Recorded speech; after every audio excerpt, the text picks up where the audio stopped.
This program features live coverage of an African safari and may include animal kills and carcasses. Viewer discretion is advised.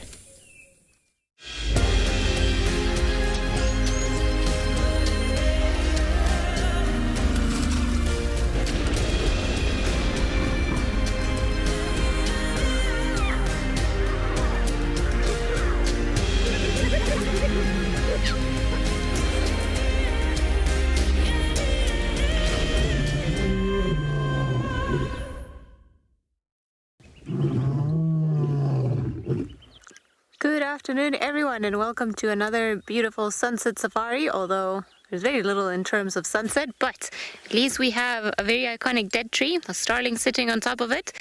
And well, we're just very excited that we actually found a living creature before the start of show, because everything we tried to frame either ran away or flew off. My name is Ali, and on camera with me today is Darren. We're very excited to take... Oh, now I can hear the lilac-breasted roller. We were trying to start the show by framing the roller, but as Jared, who's in FC today, was coming to us, and the roller flew away and then it just went somewhere else. Also, perhaps not the most natural view of a roller on a power line, but we do need power lines even in game reserves because lodges need electricity to keep all the guests happy. So suppose at least someone's got to make the most out of it. Before I forget all of the important things, please remember that you can send us your questions and comments using the hashtag WildEarth on Twitter. You can tag at FC on the YouTube chat, or you can register on the WildEarth website and send us your questions there. If you are under 18 years of age, please send us your questions to the email kidsquestions@wildearth.tv. Now, I'm on a bit of a mission, so don't want to delay too much my time here because Paul, who is a very special human, has allowed us to go into Little Gowrie and go and check the lions that were there. Now, I don't know if it's the Kahumas or the Talamatis, but apparently they made a kill there this morning. I was looking for them this morning, and then apparently Paul was trying to get a hold of me on the radio, and we just didn't crisscross. It was one of those broken radio circumstances, but he's been very kind to invite us over and to go and have a look at the lions. So we're gonna go there straight on just to see what they're up to. Hopefully good things will be there. A lot of the, I'm sure, from the traverse and from all the lodges will eventually make their way towards the sighting, and chances are that we won't be able to spend a lot of time there, but seeing that we start drive before everybody else, then we might as well have a bit of a chance. So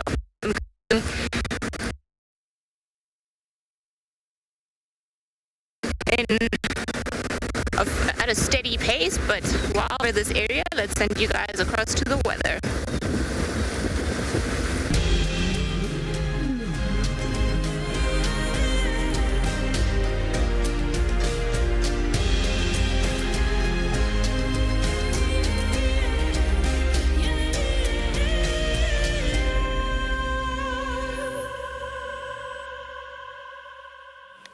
Good afternoon, everyone. Good afternoon. Try to scratch around and see maybe Hippo would be lucky to find the tracks for air, and then after I'm gonna start following. Sorry, everyone. Copy. Keep me updated. I'll come and help you if you find tracks. We are here with our very sleepy dark mane. Pretty much in the same position as this morning. Would you believe it? I don't actually think he has moved a muscle. Just his eyes. Open, close, and that's pretty much it. But good afternoon. My name is Lauren, and I do have OD on camera. And we're not going to stay here too long with Darkmane. Ali's on a mission of our own today. I do want to follow up on the hyenas. I think it's important. It's the only way we're going to figure out anything at this stage. And apparently Kalamba was found this morning. I don't know when, and I don't really know where, but that's what I was talking on the radio about just now. It'd be lovely to spend some time with Kalamba, so I can also go and help the guys around there. So we just wanted to come and, well, figure out if anything had changed, and as it turns out, nothing has changed. I personally feel like Shasha is long gone. I really do think he is long gone. Darkmane hasn't been up the tree, I don't think. The bamba, or the kill, whatever you want to call it, looks exactly the same. There's nothing missing, it's not repositioned. So I think, oh.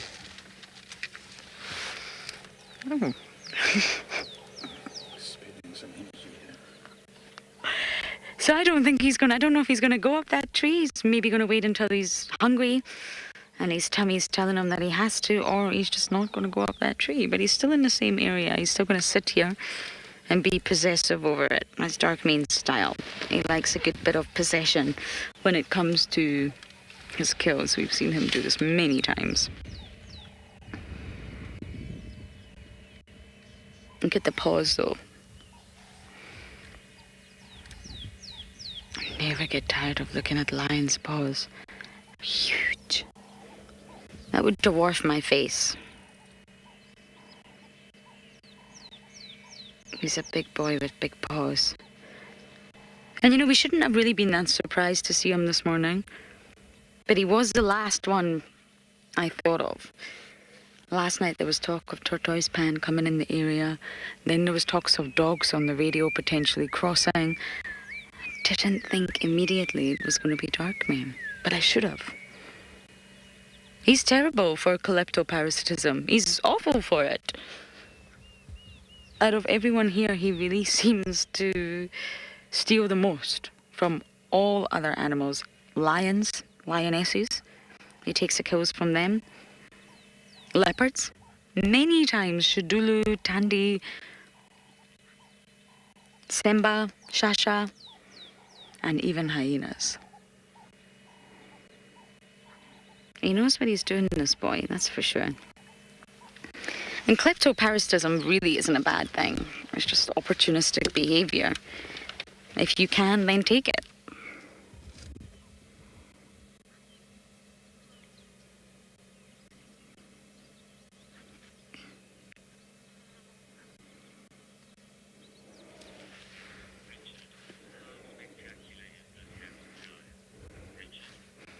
Richard, you're soon how spectacular is this guy? Isn't he just? This morning was a really wonderful sighting with him because he was active, because he was smelling and looking and listening and just really being a little bit, in fact, a whole lot more active than he is right now. But it's normal for him to sleep during the day. He's probably been active all night. And he's really habituated. He didn't even move a single muscle when we arrived. Not at all. He opened his eye to see, oh, who's this? Oh, it's them. And he went back to sleep.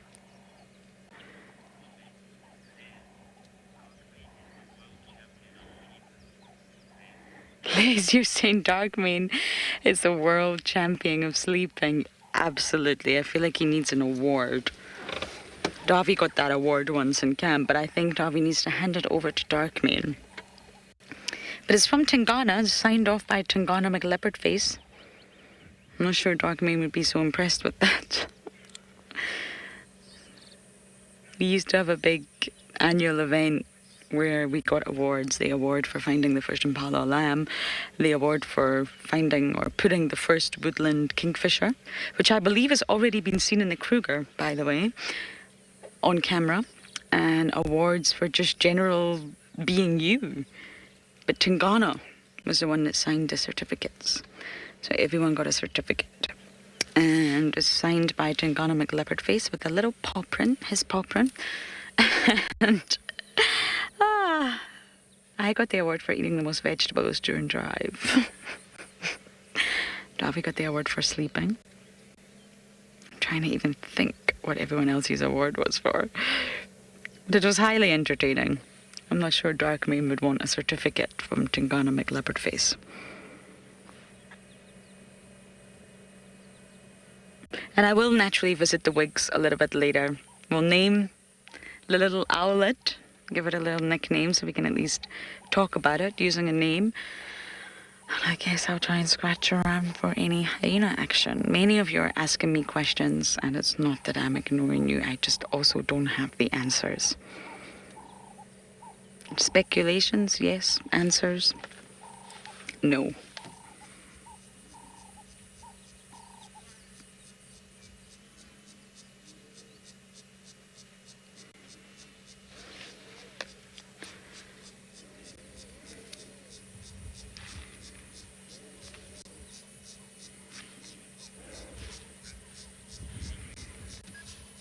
Okay, we've all sit with Darkmane just a little bit longer, but soon we are going to bumble and see what else is out there.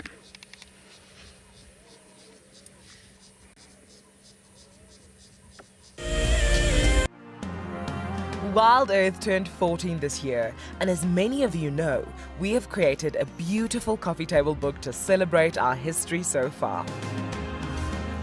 The book is made up of memorable animal sightings from the last 14 years as chosen by WildEarth viewers from all over the world.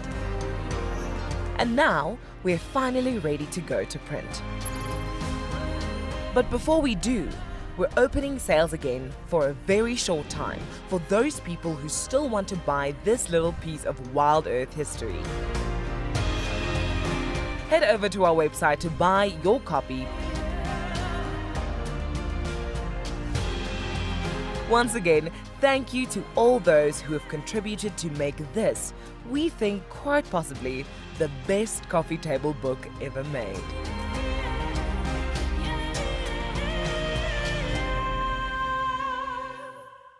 When on safari, there's nothing better than an evening spent under the stars chatting around a fire, with the sounds of the wild all around you. If you sign up to be a WildEarth Explorer, you can build your own memories by joining our guides for regular fireside chats. Subscription payments can be made by PayPal, credit card, and now bank transfer. WildEarth Explorers, it's in your nature.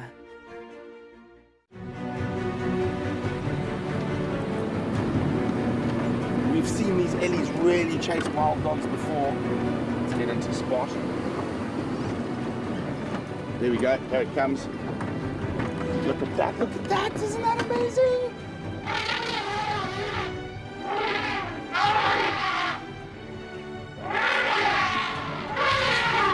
Expect the unexpected here on WildEarth Daily. Hi, my name is Tristan Dix, and I am a guide here at Djuma Private Game Reserve for WildEarth. We love connecting you to the African bush, and we always look forward to all of your questions. If you want to ask a question on WildEarth, you'll need to register on the website. Once registered, go to our live safari page and submit a question below the live feed. Catch up with me on WildEarth.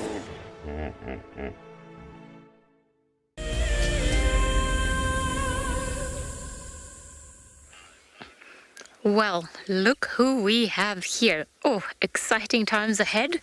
We have managed to not only find signal, but catch up with the very own Kahuma Pride of Lions. It's very exciting to see them. And Darren and I are actually quite impressed because the last time we saw them, we were actually together and they were that much smaller than what they are now. I am so amazed to see how much they've grown. And the reason why they're here? Well, 3 of the adult females, which are the only ones that are here, have managed to bring down what looks to be as a young giraffe, and they've been feeding off of it, as you can see by all the tummies and all the bellies of all the youngsters there. It is very exciting to be able to catch up with them. So a big thank you goes out to Paul for actually letting us come and seeing how they're doing, because we haven't had too much luck in the way of lions and lion cubs in the last while, so it's always exciting to see little ones or smaller ones, although these little ones are not looking that little anymore. They're looking quite big. And I did count 6 cubs in total. There are 3 on the mound, 2 are sleeping down, and then there's 1 at the base of the mound. So they're all here and all accounted for. No subadults or no other 6, 7. 1, 2, 3, 4, 5, 6, 7 cubs and 3 adult females. That's everything that I can see for now. And thankfully the weather is as funny as it is because it's quite an open area, but because it's quite overcast and it's not too hot today, then at least we have some of the lions doing something and eating at this time of the day rather than doing the good old lion thing and then just sleeping down. So at least we got lucky today. How exciting.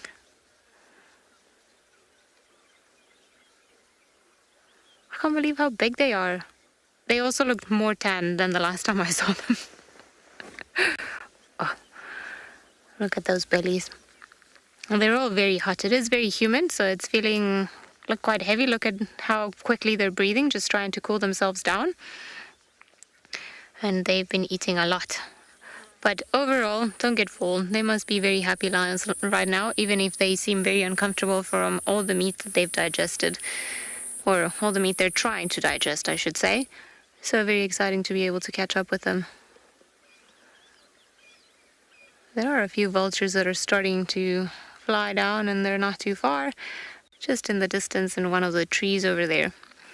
So it seems that it's just a hooded at the top and white bags, if I'm not mistaken, from here. Maybe we'll get something else coming down here. The last couple of days it's been strange. We've had so many different species of vultures, and I'm sure they were in kills of something, but we just couldn't find them. Or couldn't find the kill or whatever it is that they were eating. We did find the vultures. But what a way to start the afternoon drive.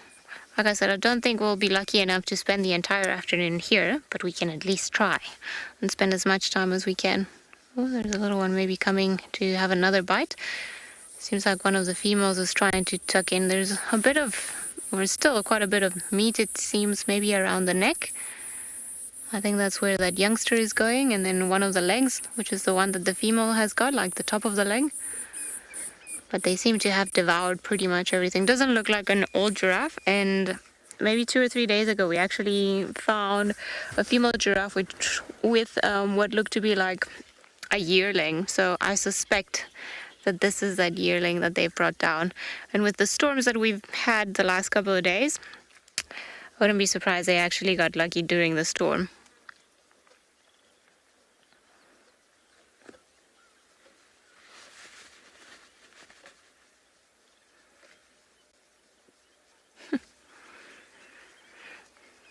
Someone's quite hungry. Oh, that's very kind that everyone's saying thank you to Paul. I do think we owe him a big thank you, indeed. This is a very special sighting. And it's crazy to think that at one stage the Kahumas were the pride that used to be on Djuma all the time, and now they're like a rare occurrence. But it does happen, and like cherry trees and animal dynamics shift. And who knows, maybe they'll shift back again one day. But for now, at least we're quite happy to be able to spend time with these guys.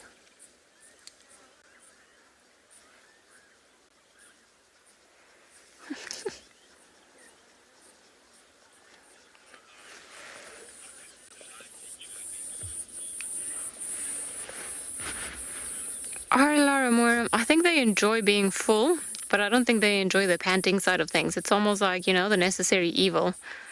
I think they would take... What is that little one doing? I think they would take being full any day of the week, but if they could do it without the panting or the heat, probably be a lot happier. This is a very unique way of eating. I've never seen a lion do the, let's lie down like Cleopatra, fight the food and eat it. It's quite a unique movement that this youngster has got there. I suspect that it's struggling to open up in the skin and try to get to some of the meat, and it's getting irritated. I think, Darren, I'm just going to reverse and I'm going to go into the road, see if maybe we can see what the little one is doing, because I think there might be a clear view from the road. I don't know if those youngsters that are lying down are going to stay there, but let's try, because there's enough of a distance. Oh, hang on. The female's just moving. Just want to see if she's going to move this.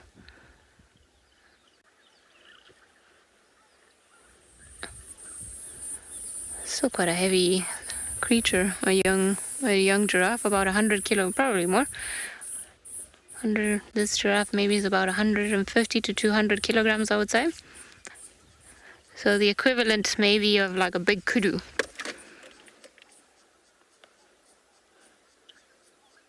Okay, let me try the other angle.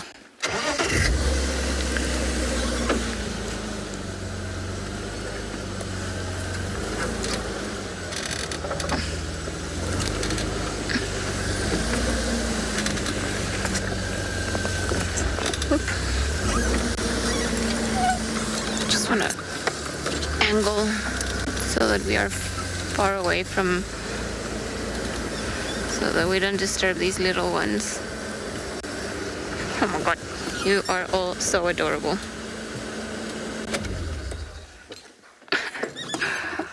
Well, that's a very nice view of all the lions. Not that a lot of them are too worried about our presence here. And then we've got the female that's trying to just lodge some meat from the bone at the back.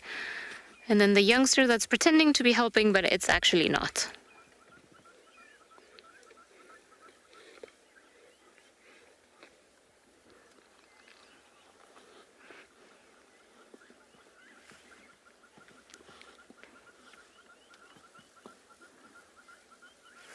It's quite funny the way that they brought this giraffe down. It almost, and I don't mean to be disrespectful to the giraffe, but it almost looks like a chicken. You know, when you put a roast chicken in the oven? Kind of reminds me of that. A roasted giraffe.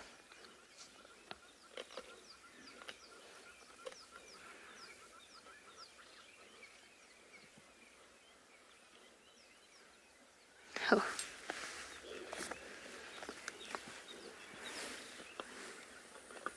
Leopard lover, you're wondering if dark mane showed up, if they would disperse. Likely, these are not dark mane's cubs. They are the other two avokas, but the relationship between dark mane and the avokas has been strange. I don't know if he's been sighted with the Kahumas, but I don't think the females would be too happy to see him around, just because they haven't really been with him for too long, or in a very long time, I should say, and they've got little ones, and dark mane might see them as the offspring of somebody else, although if he mated with them, there's a very good possibility that he would do nothing to them. But I don't suspect that they would receive him too well. Blondie and Mohawk, yes. Dark mane, I think he's chosen sides on the other side. Little one's now being clever and realized where he can actually eat better, where mom's done all the effort already. I think there's a bit of growling there. Mom's telling it off.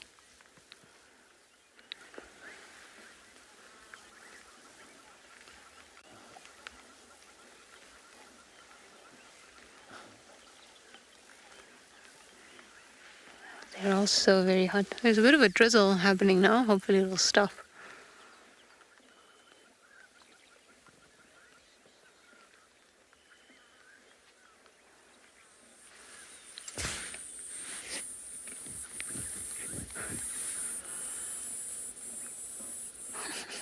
Look at that little one just killing the giraffe again. It gets full and then it wants to kill it, and it wants to pull the meat with its paws. Roller lover, they do. They have a very stunning golden color to their fur, and I'm pretty sure they were not this color when we last saw them. I think they've gotten darker, more tanned, but they are beautiful, and they're all looking very healthy, because lion cubs, where they're little, they tend to look fat and cute and very healthy, and then when they start reaching about maybe 7-9 months of age, and that's when they start being weaned off the milk of the mothers, and they have to start fighting at kills so that they can also get their fair share of the meat. Then you see that they become quite skinny and they don't look as pretty, but these guys are still looking quite nicely. What a return. Last time we saw them, they were also eating a giraffe. Look at the size of those paws. I don't think this is going to be a small lion.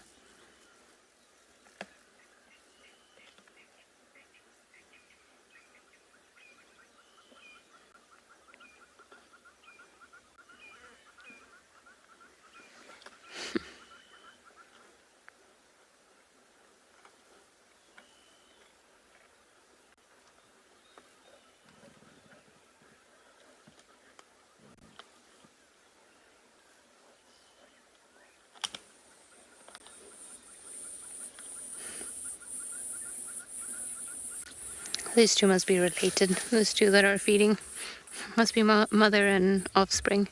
Don't know if it's a young male or a young female.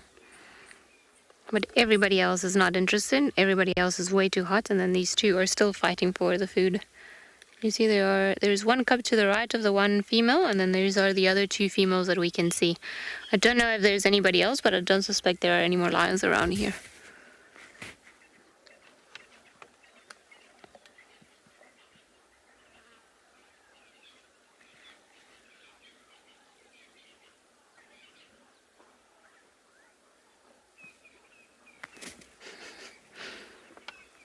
I'm sure her mom's gonna growl at that little one trying to eat right next to her.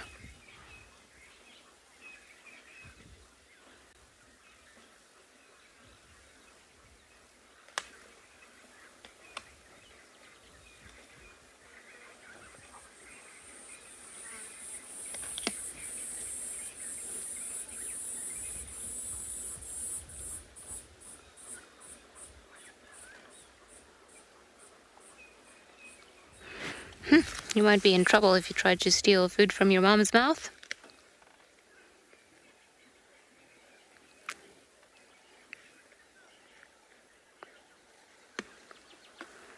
What is it about youngsters that they always want what somebody else is having? Literally, so much meat in there and it just wants that piece that its mom has got. Very tolerant female that she's allowed him to take in. Doesn't always work that way. But there is a bit of growling going on.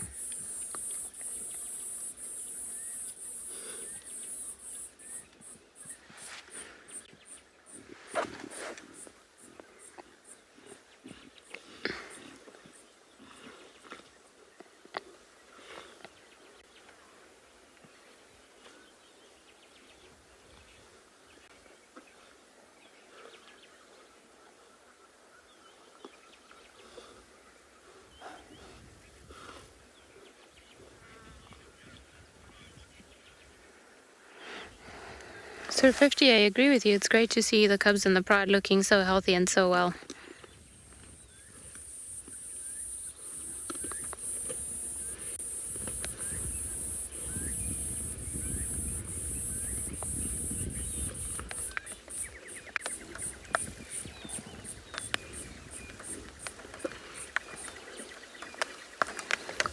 Okay, well, seems like it's raining now.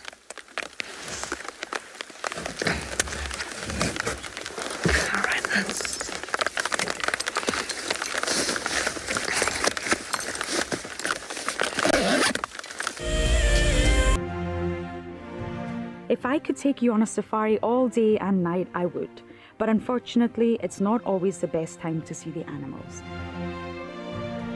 Now, in between safaris, you can watch the WildEarth Channel with loads of extra shows.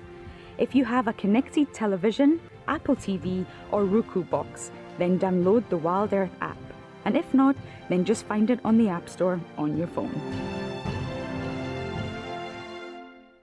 We know how important it is for young people to have a connection to nature through our live safaris.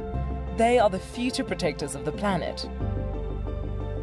Over the years, we have been joined on safari by schools from all over the world.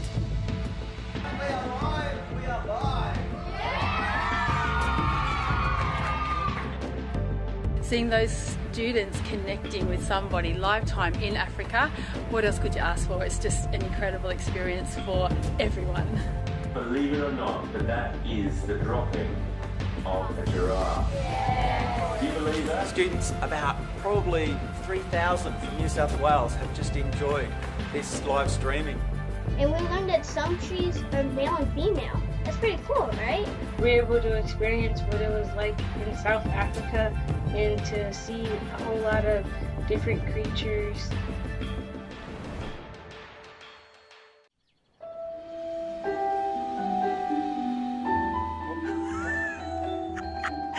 It just pretended to be dead.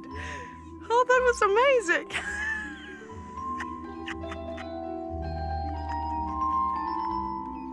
I can't. How do I? It's like that. That is hands down the coolest. Expect the unexpected here on WildEarth daily. My favorite animal is a leopard, purely because I just think they are just the epitome of feline grace and power, and the way they can move about in any environment and remain hidden until they want to be seen, I just find incredibly intoxicating, and they're amazingly beautiful.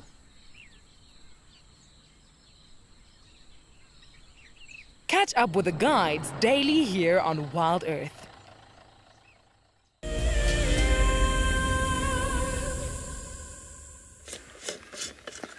Well, it seems like the weather is playing games with us because it did start raining, but I think it was just a little shower. Fingers crossed we won't have any more rain because we're quite far away from camp if it does start raining.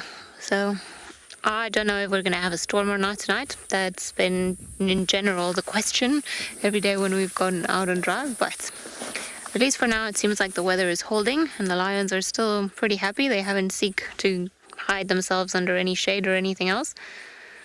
The two little lion kings that have claimed the mound are still looking very uncomfortable on top of the mound. I think we know who the fatty in the family is, because I think that's the biggest belly or the biggest round belly I've seen. Yeah, I don't mean it offensively, but if we're being honest, I think you might be the winner. Oh, look, now the sun's coming out. Oh, this weather. But it is bringing some beautiful golden light into the lions.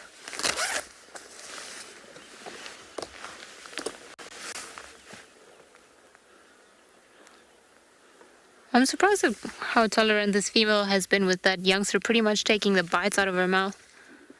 If it were a male, it would definitely not be the same case. He would have already growled or had a bit of a spat with the youngster.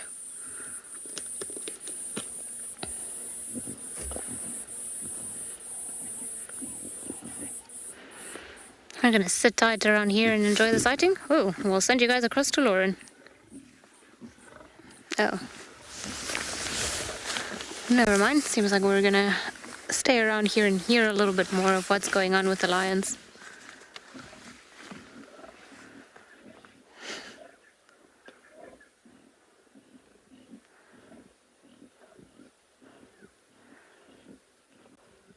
How inconvenient that the rib cage is right there. Darren, if you're a good cameraman, I think you should go move the ribs. Anything for the shot.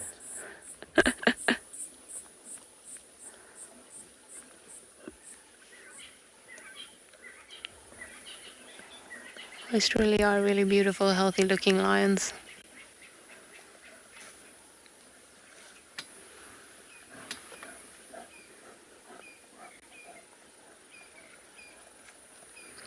Chitwa Dam is not too far, so if they wanted to go for a drink, I suspect that would be the best place for them to go and drink.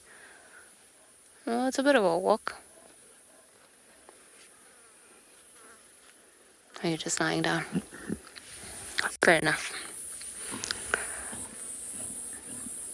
Now the little ones are growling at each other, pretending that they're big and scary.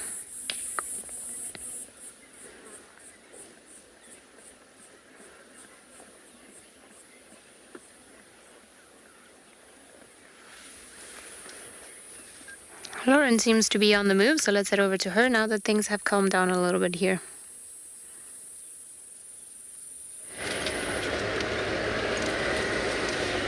We do have a leopard.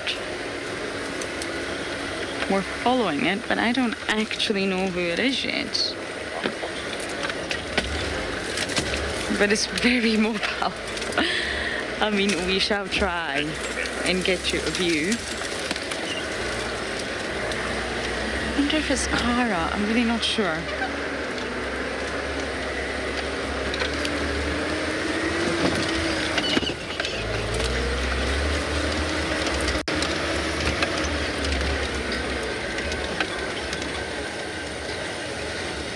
Looks very small.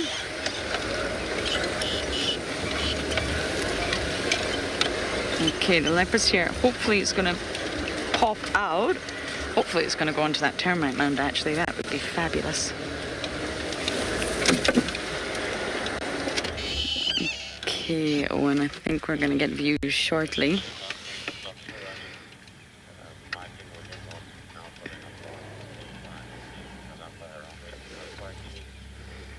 I think it's Cara. Okay, okay.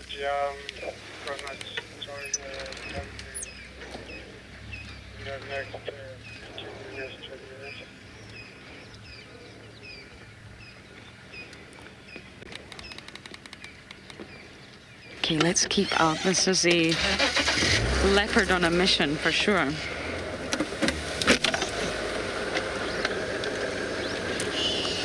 Heading straight for the termite mound.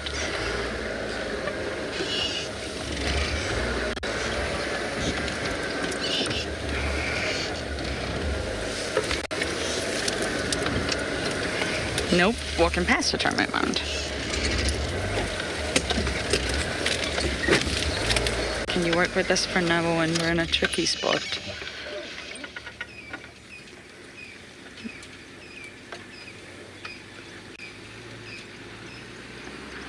I don't know how we'll be able to, how long we'll be able to stay with her for.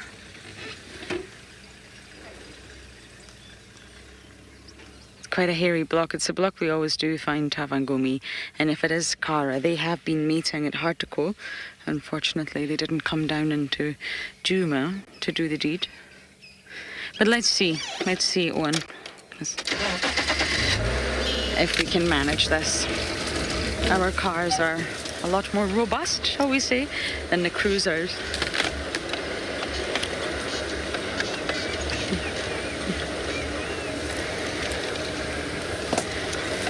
I mean, they get their fair share of breakdowns, but they're very robust. They can really, really make it through off-roading.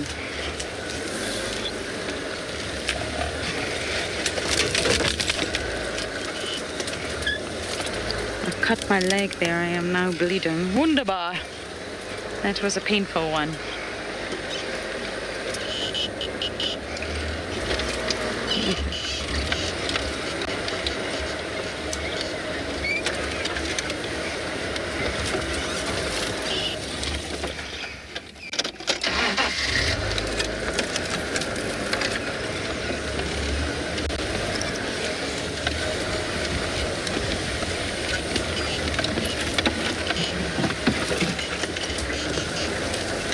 Okay, we're going to try and follow this leopardess as much as we can, but for now, over to Mike to say good afternoon.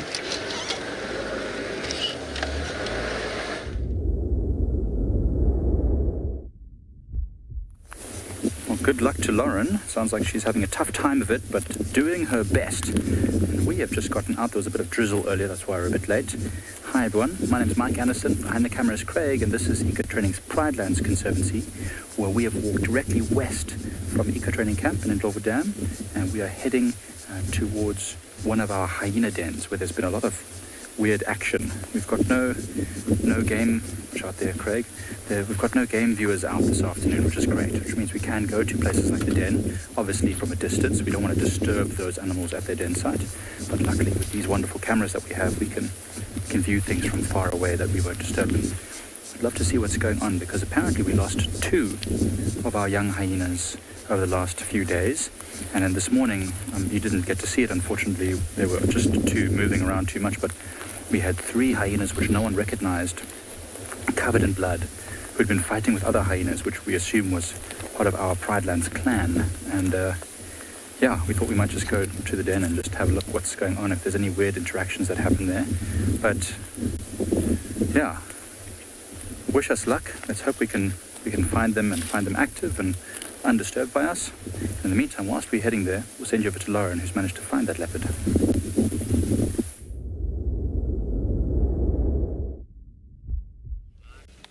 It's definitely Cara.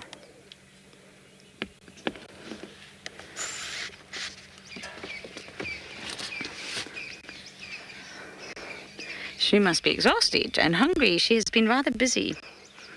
I saw the videos. Oh, what a sighting. I really wish we could have seen it. Cara and Tavangumi mating.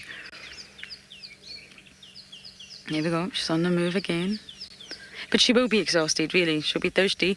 But luckily, water is everywhere. Little pans and little puddles. And she'll be hungry. I just want to see where she goes first.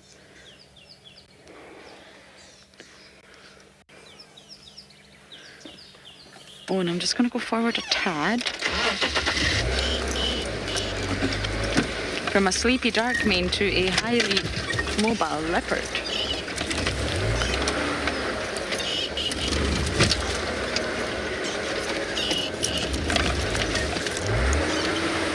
Okay, that pathway is not working.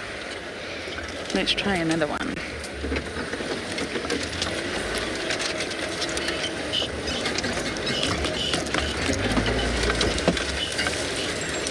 She's climbing up into this tree. We're just going to give you one last visual in case she disappears. Hello, beautiful. What are you up to?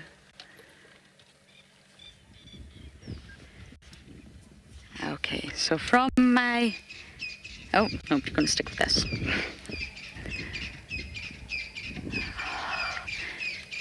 She's really scent marking, scoosh, scoosh, on patrol, mobile. She's just finished a large bout of mating, remember. Sebaceous glands. Oh, look at that. I always love seeing Cara because it brings it brings back the hook for me.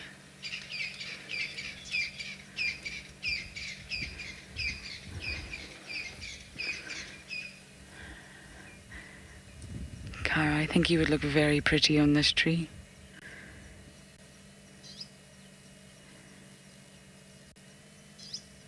Still a very small leopardess. She's not big in size.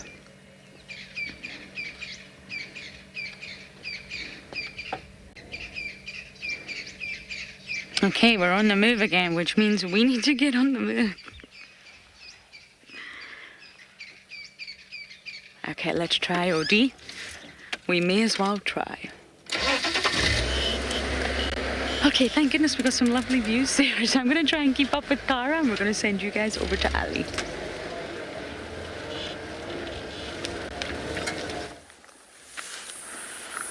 Well, that's pretty epic to keep up with Cara after her romantic dalliances with Tavangumi. Hopefully they'll bear tiny if I can't speak. They will bring new tiny little cubs like the lion cubs, which are very fat and happy at this stage. There was a hyena whooping in the distance, but nobody's come around this area. And I think that got the adults' attention, and then they started becoming, oh, was that a love bite?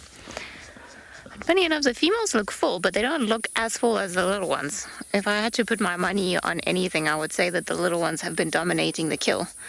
Maybe the females are just like, please just eat your weight in meat so that we don't have to give you guys milk. Shame, they must be tired. But there's still enough meat for everybody to be full and happy, at least for the next couple of days. I mean, look at that round white belly. Nothing says happy lion more than that. The roundness around the stomach. 3 more are feeding on the kill, which are not the first ones that we saw earlier that were feeding on the carcass. Oh, let me just one station here with the Ngalabamba of 47 open. Copy, thanks. Do you mind if I join you? You can make your way. Copy. Look at that fat stomach.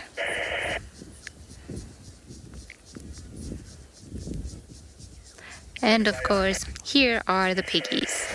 So not only have they eaten everything, but they have also decided that they would like some meat. Just want to get all. Yeah, you can go to the dam wall, it's fine. No problem. Just want to. Daniel for Ali.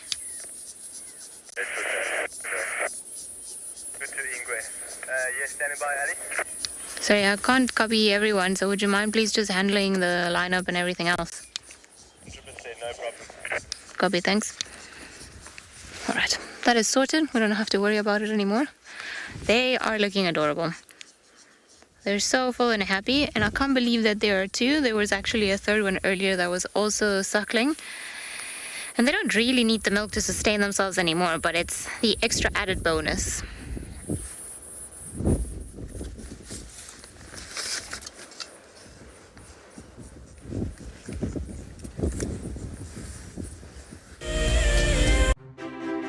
As a naturalist, it's really important that I stay up to date and up to breast with what's happening in the wild and the world around us.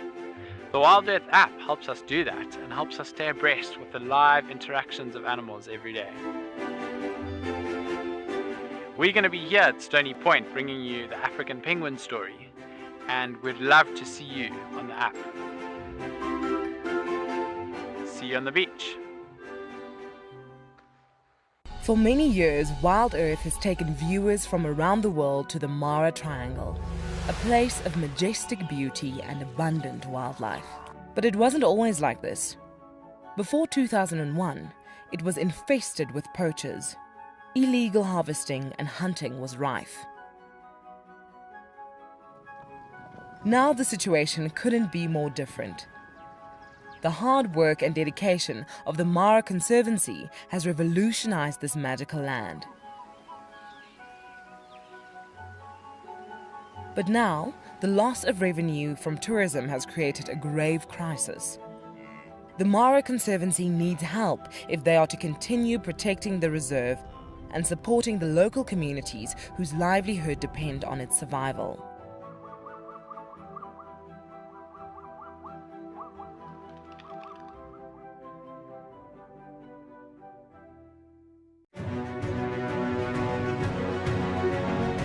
Hello, boy. You are a monster. And he's coming right up to us. Hello, boy. Oh, settle down. Settle down. He is very, very close. He's pushing his trunk against the car. You can feel the car moving. Hey, hey, hey, hey. Stop that. Expect the unexpected here on WildEarth Daily. I am an outdoor photographer, a wildlife filmmaker, and a conservation storyteller. Penguin Beach is going to offer us this really unique opportunity to watch and pick up on the smallest of details in the penguins' lives. It's going to allow us the time to really get to know these penguins well, get to know their story, and get to interpret the little finer details and share that with you with a live TV show and get you to fall in love with penguins.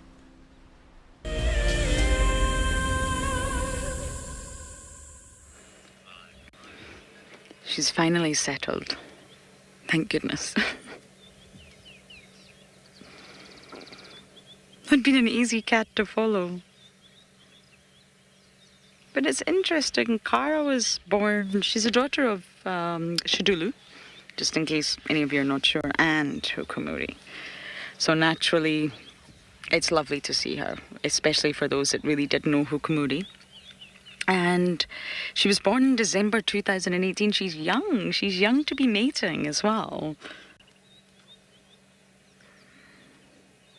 And she's really sort of spending most of her time. She's acting territorial. She's obviously scent marking and, you know, the scoosh scoosh and the rub rub.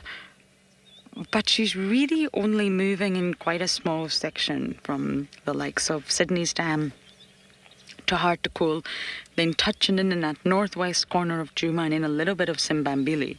She's not moving sort of great distances at this stage. I just think it's really fascinating that she's been mating with Chavangumi. And I've seen the videos, so they definitely were mating.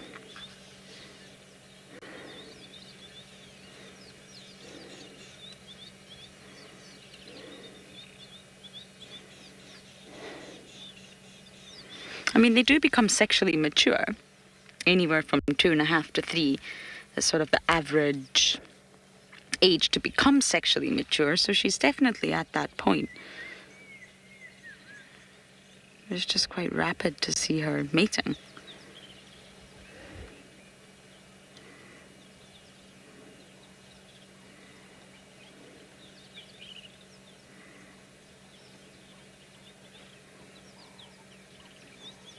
If a female hasn't established herself, established her territory,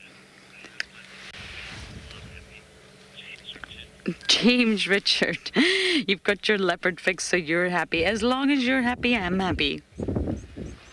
Even though I've lost a leg in the process, that's absolutely fine. But yes,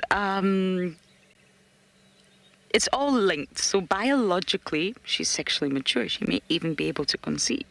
But it's very much linked to the stage in her life as well when it comes to leopards. So female leopards, really, they must sort of be territorial. They must have established themselves before they can really successfully raise a litter. It depends on social and physiological factors. So mating can start around 3 years old. Obviously, she's just shy of that, I guess. But at this age, she's really still establishing her territory. She's acting territorial, but she's not fully established herself. And she is physiologically capable of conceiving, but it is highly unlikely that she could successfully raise cubs at this stage until she's fully settled. Now, never say never. But sort of on average, they can start mating around 3, but really, most females establish and secure their residency and their territory and themselves by 4. And territory is important because you've got to secure access for resources which are necessary for pregnancy, denning, lactation, and rearing. That's a lot of energy needed to do that.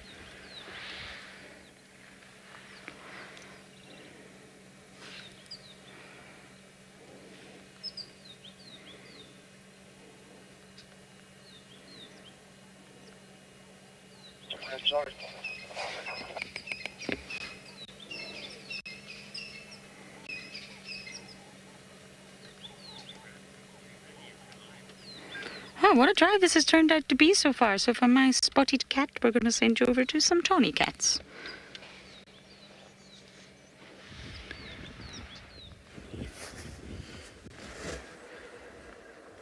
Well, I think that makes two of us. Cara is not one that we often get to spend time with, and the Kahumas are not ones that we often get to spend time with, so I think it's all worked out for the best. One of the females that was lying in the background got up and then just did a bit of a loop around. I'm not sure what she was looking for. I don't know if there's a little sort of natural pan there that she might want to drink from. But yeah, she's just coming behind the vehicle. You can see the one cub is lying down on the one side. Oh, hello. She's probably she seems to be one of the ones that has eaten the most. She's looking very round and happy, I must add. And at least there's a breeze, guys. You won't be too hot for too long. Things will improve.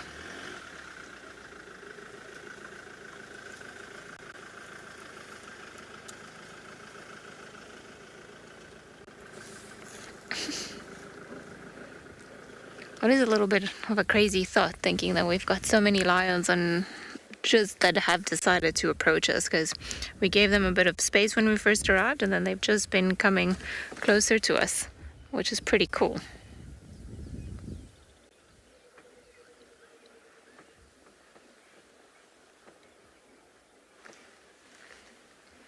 I wonder if the other one's going to come this way too, or if she's going to detour to the kill.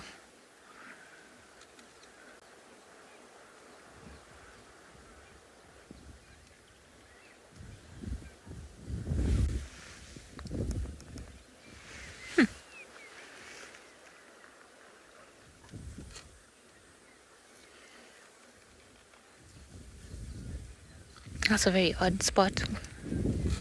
I wish she wants to be invisible behind the one stick.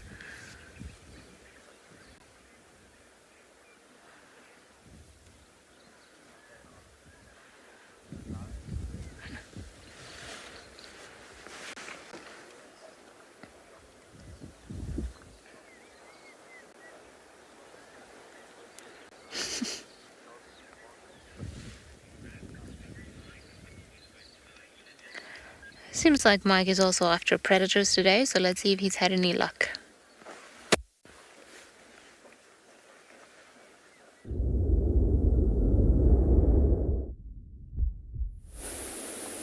This little insect looks sleepy, but he's actually was practicing something called thanatosis, which is basically just pretending to be dead. So sometimes when they feel threatened, if I would just pick him up, for example, and say, hey there, little buddy, and he stays still for a little while. And that's his way of pretending that he's dead, and most predators will leave them alone. Now this little insect is actually called an armored ground beetle. Cannot fly, has no defense other than extremely hard carapace. Hey, where are you going? Come back there, little guy. I'm going to put him just over here, just so we can look at him a bit longer, and we'll let him get on his way. But there's no defense apart from an extremely hard carapace, and it's very strong. This little beetle cannot be held back. If you try and put your finger over him, he literally digs his way out. He's like permanently engaged in 4x4. This is a detritivore. It is eating dead plant material, and it's out now because it probably wants to eat these bits of things like elephant dung that are around here, and bits of dried grass. Oh, he's got himself caught up there. Oh, here he's found himself a bit of elephant dung. Now he takes a bit of shelter underneath it. When it's really, really hot, they will hide in the leaf litter. But on days like today, when it's nice and humid, they can be out and about looking for a little bit of food. Now, there's just a lot of really cool insect activity once again today. We had a tiny drizzle just at the beginning of the show. So that tiny drizzle has caused all these beetles to start coming out. Now you can see the back of this armored ground beetle. Let me get like a little pointer so I can point exactly what I'm talking about. There are these streaks along its back here.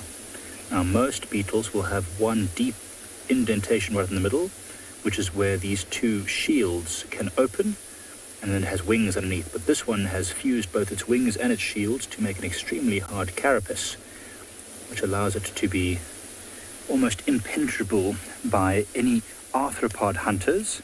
However, it can be eaten by mammals. Mammal hunters with their sharp teeth, insectivores, can get through that hard shell.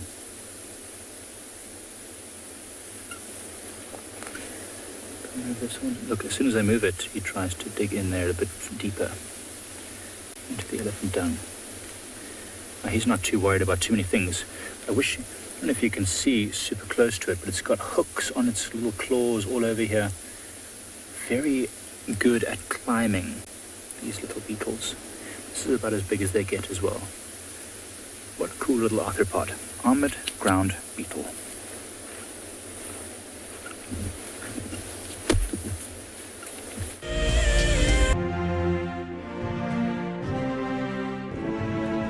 So I love nature and I love being immersed in the natural world. And one of my favorite things is watching what my mates at WildEarth get up to on their safari. This is crazy. And if you want to join us on our penguin adventures, get on the WildEarth app and immerse yourself into the cute, adorable world of these little animals.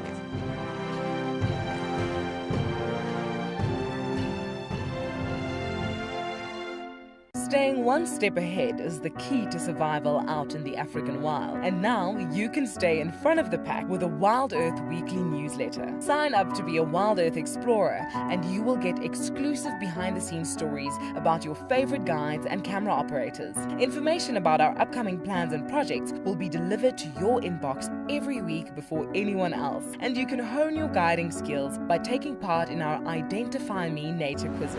WildEarth Explorers, it's in your nature. Guys, just watch what's happening.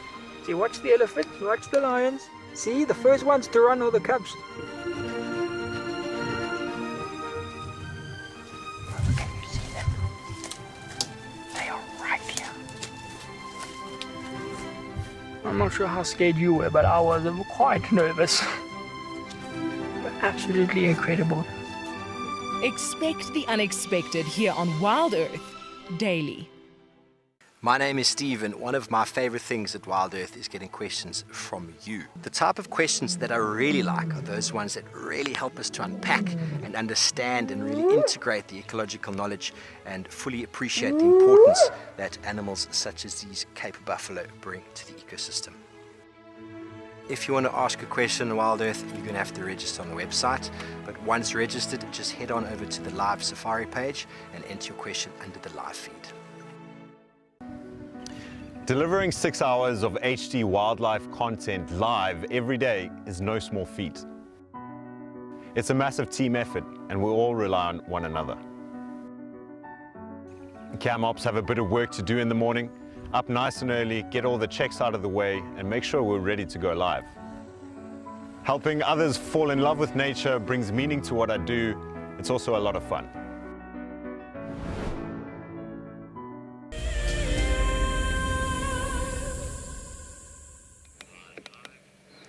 She's still staying in the one position, which I'm over the moon about. Such a lovely, lovely leopardess, Cara. Her litter mate was killed by another female called Moya. And it just goes to show you sort of infanticide really does go across the board. I think lions get a really bad reputation for it, especially when it's takeovers, but really lots of species do it, and it's probably not fair that lions get that terrible reputation for it. They do kill in takeovers, but takeovers only occur every sort of X number of years. So really, are other organisms worse for infanticide than lions? I would think absolutely yes. In African lions, there's only 27% of cub mortality that's actually given to be from infanticide by males, by incoming males. And really, that's only a quarter. Not as high as you would think, because lions have this terrible reputation for it. But I mean, leopards also kill each other's offspring.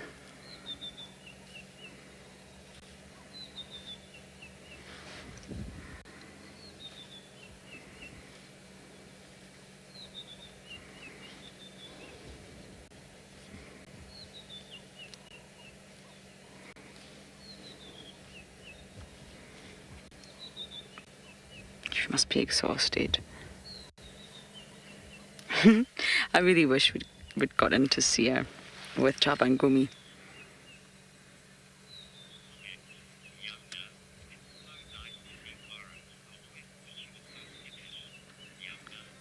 Yana, it is lovely to see Cara, and to be honest, I spent a fair bit of time with her when she was younger, not cub, maybe sub-adult phase, and she was skittish. She really was in the West, and they used to limit the sighting to 2 vehicles sometimes if she was behaving that way. I've had many wonderful sightings with her on Zimbabwe, and I've actually watched her wallop her mother across the face. But she seems to have relaxed a little bit, and how can I phrase this? Her transition to the north, I think, has assisted in relaxing her. The West is a busy place. A lot of vehicles. A lot of vehicles. And I just think she's sort of moved up to the north, Buvusuk and Djuma, and it's definitely a lot quieter in terms of vehicle traffic. And she has just relaxed. And I mean, we know Shadulu. Shadulu is a wonderful leopardess who I have not seen in forever, but Shadulu is very habituated. But Cara, I don't know, she just had a little bit of a skittish nature when she was younger, but it doesn't seem to be that way anymore.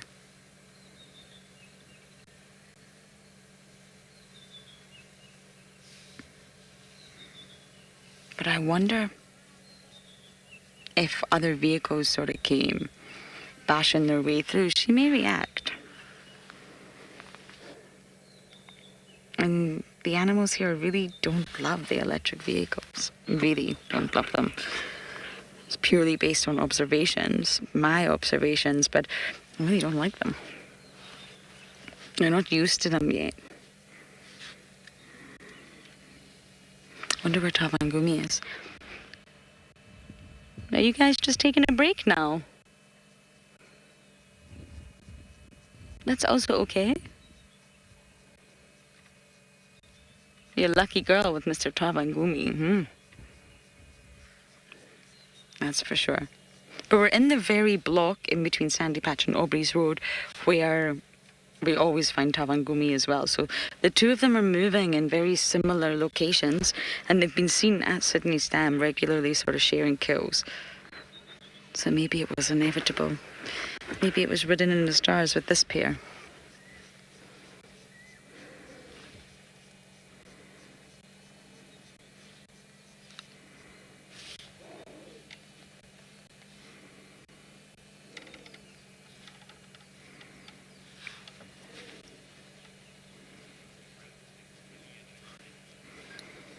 Okay, we're going to stay a little bit longer with Cara and see what she decides to do. But now we're going to send you over to Ellie Cat and her cats.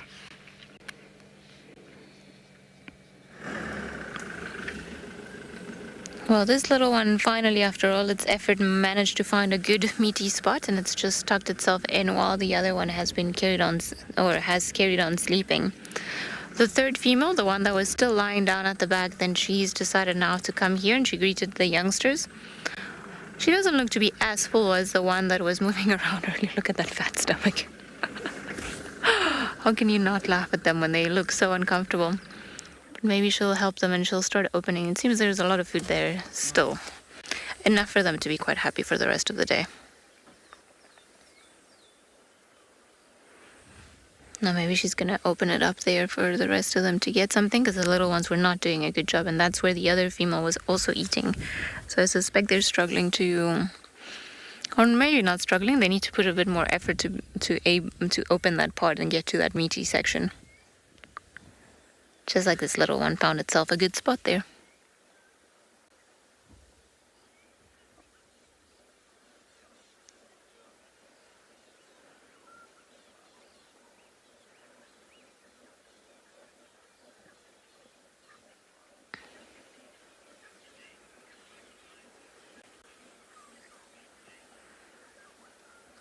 White mane, you're asking why lions have black lips. That is interesting, and I do not have the answer for that. Perhaps that's the real color of their skin underneath. And that's because there's no hair, that's why we can see it. I'm not sure. Actually, I've never thought about it. It's a very good question. I wonder why.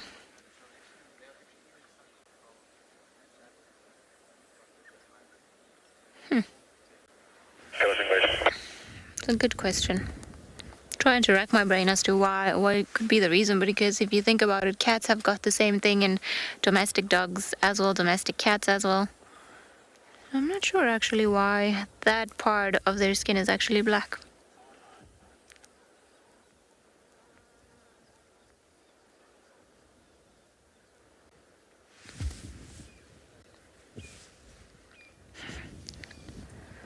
Not that this particular youngster is too concerned about it. Maybe it'll come and greet the female that's just lying down next to us. Are you full and happy now? Looking very honey-colored, these lions. Oh, that's so adorable.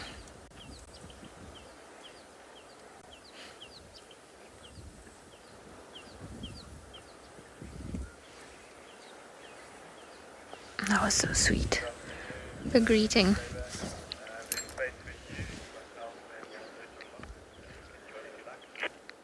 Done.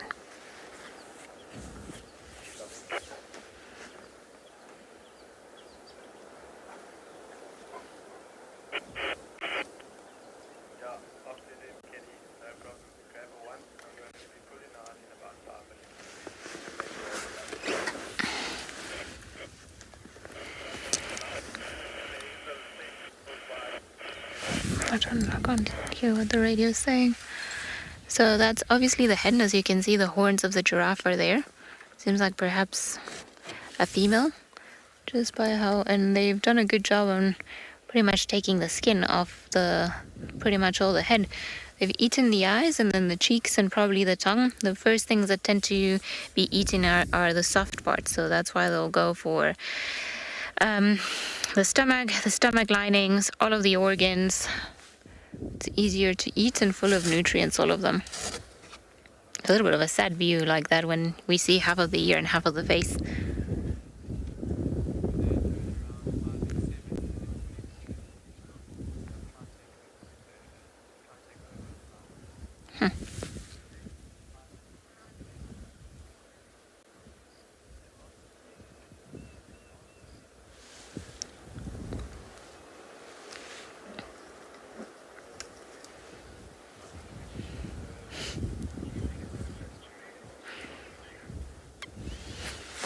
Samantha, I don't think the giraffe was sick when they hunted it. I think it just happened to be a young giraffe against 3 very agile and skilled lionesses. It's not always easy to hunt giraffe, and of course the mother would have been around and maybe try to help it, but with the storm yesterday, I suspect that's when they got lucky, because it causes a lot of confusion, a lot of chaos, and things are not heard the way that they should be. The scents are fluttering all around and animals cannot pinpoint where they're coming from. And then of course, once the one lioness might have making a move, then the 2 of them would have come and helped it. So I don't think there was anything wrong with this giraffe. I think it was unfortunately just a youngster.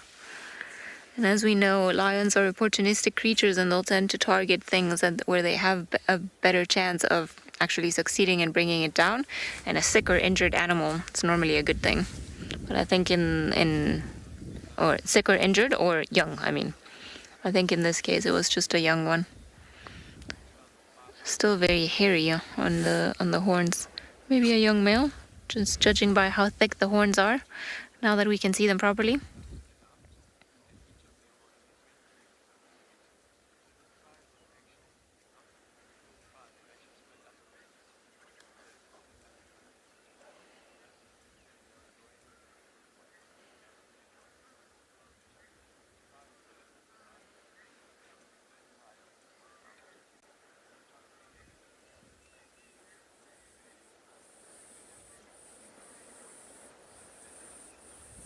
might be tired of eating in the position that the carcass is in, and I think the previous one was just trying to drag it and move it a bit so that they could get to the other meaty parts, but I think it's still a little too heavy for them. I see this one's doing the same.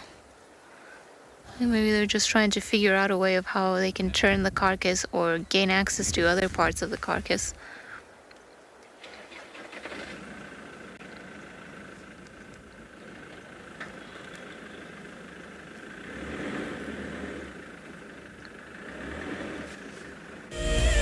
The reason I decided to buy a ticket to Dream is I really want to experience what you guys experience, see what Lauren sees what BK sees.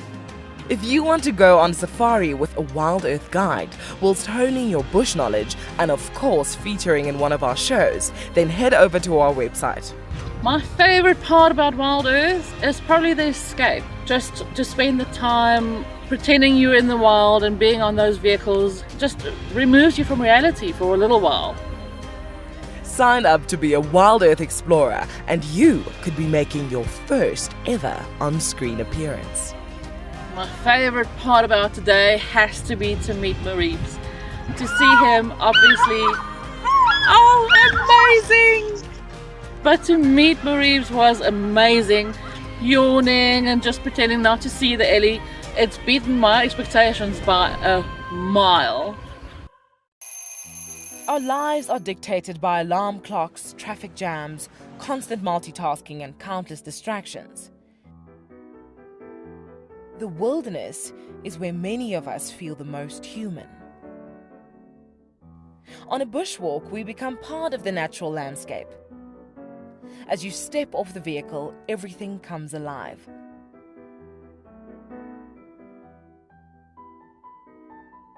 As with any risky experience, walking amongst these animals inspires awe and appreciation. Now, it's your turn to go on a bushwalk.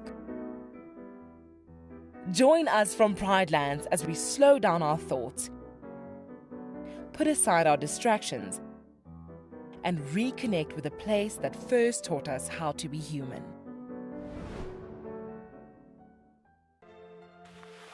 We have a baby pangolin, a baby pangolin. This is off the charts. This animal is about from your fingertips to your elbow. That's the total length of this animal. This is unreal. This is unreal. This is unreal. This is like now my 4th Christmas in a week. We should do this more often. Tune into Wild Earth every single day. It's in your nature.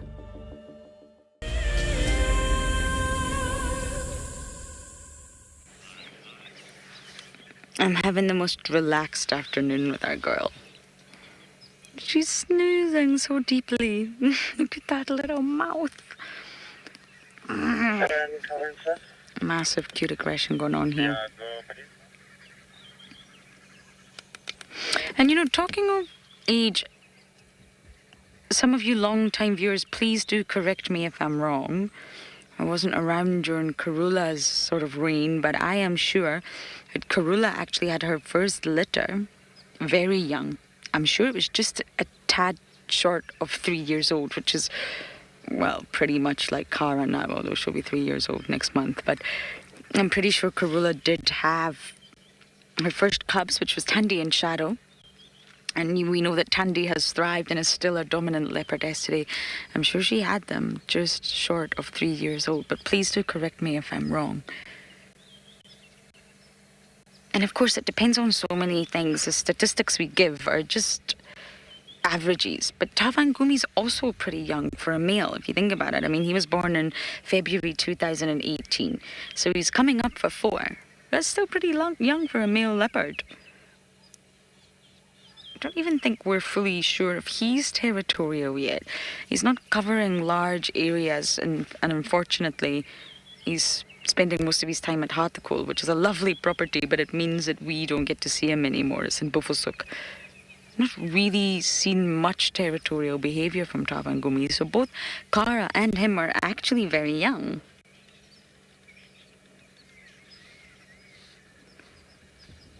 Compared to the statistics. But correct me if I'm wrong on the Karula.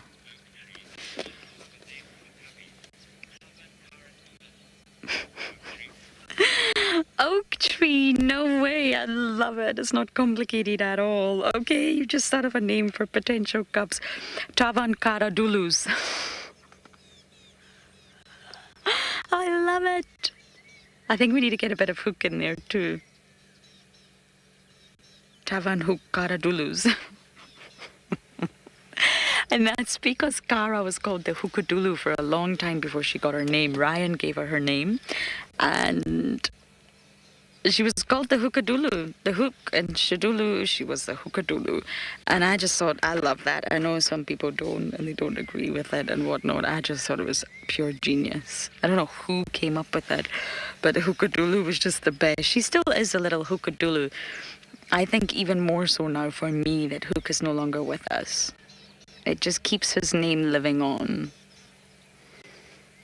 Keep him alive in our hearts. But Tavan Cara Dulus. I love it. Nice one, Oak Tree. You guys can be really creative.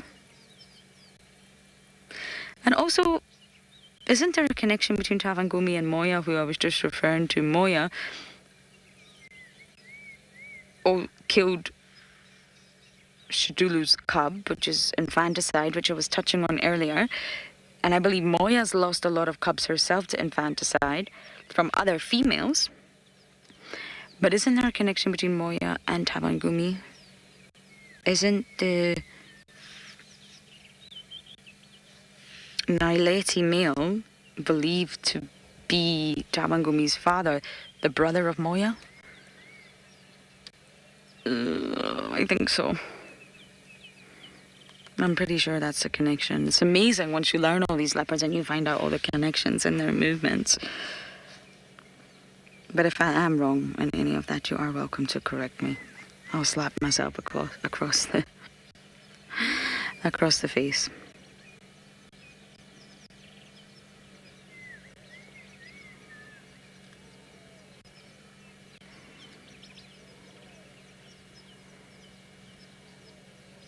I'm also so happy Ali's got the Kahumas.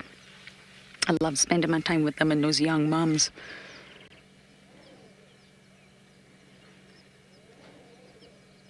The new generation.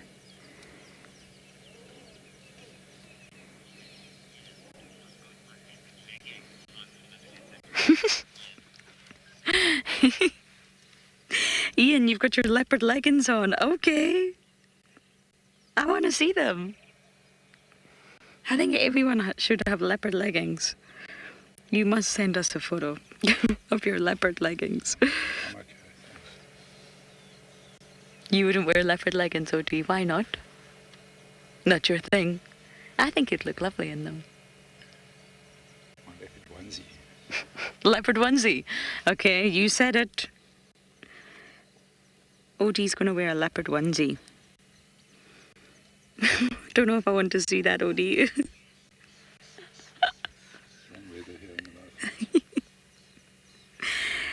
But leopard leggings, yes. Somehow, when humans wear leopard print, it just doesn't.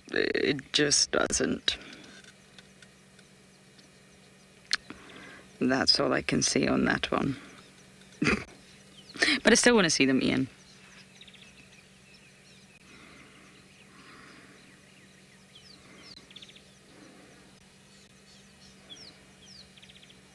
And I know she's sleeping, but I haven't spent time with Cara in a really long time.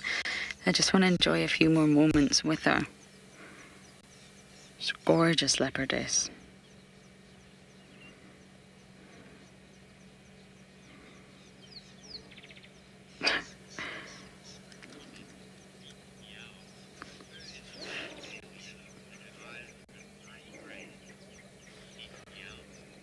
Speak meow. Meow. Meow. Did you get me?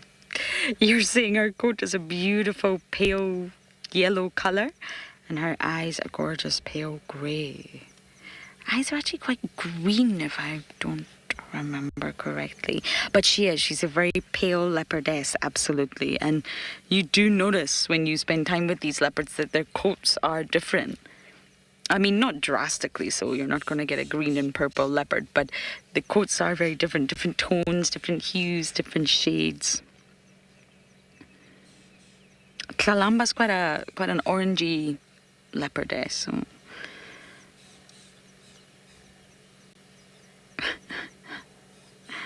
Oh, she's got her little mouth open. No, can't handle this.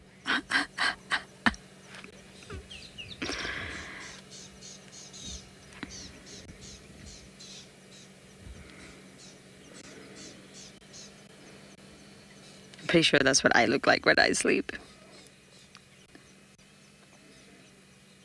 No, nowhere near as cute as that.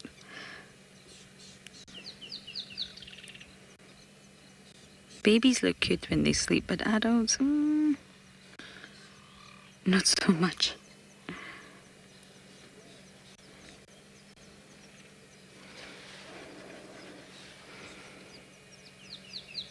I wonder how many adults are down there with the Kahumas. Maybe my director can tell me. Naturally, there was a report of a sub-adult female Kahuma lioness killed by the Plains Camp male, which is very sad, but it would be good if we could try and get to see that pride and figure out which lioness it actually is.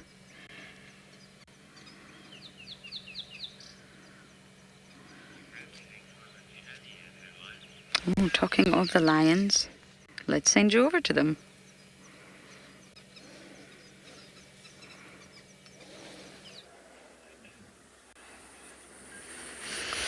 Well, seems like we've got more lions feeding on the kill now and a bit more growling going on. They're just trying to tuck into where we assume there's a lot more meat that they haven't eaten, which is kind of like the top quarter of the giraffe, just at the base of the neck. Or the chest. I suppose I could have used that word too and made this explanation a lot more simpler. The weather's been a bit funny. It kind of drizzles for a bit and then it stops and then it drizzles a bit again.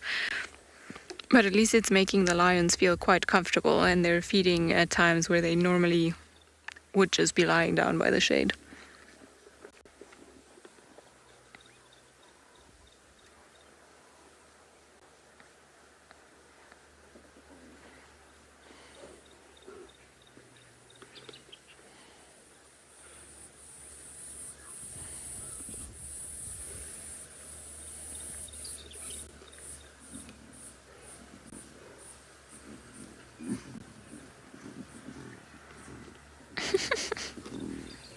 On top of the ribs.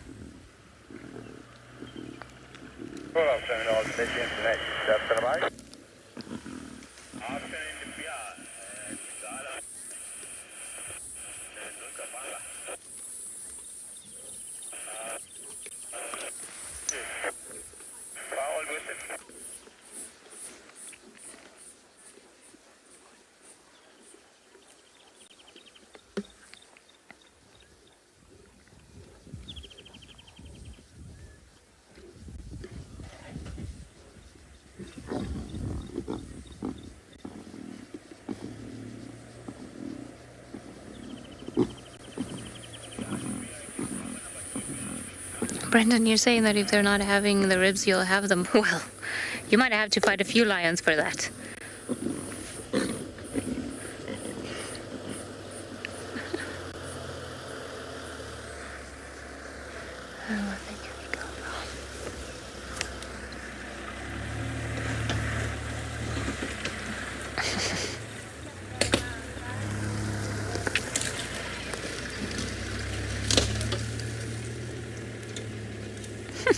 Look at those little heads tucking in and all that growling. And you see the ears tucked back, just means that they're not happy. I don't know why youngsters always like eating the stuff that the parents are eating instead of finding their own. Suppose they always taste better, don't they?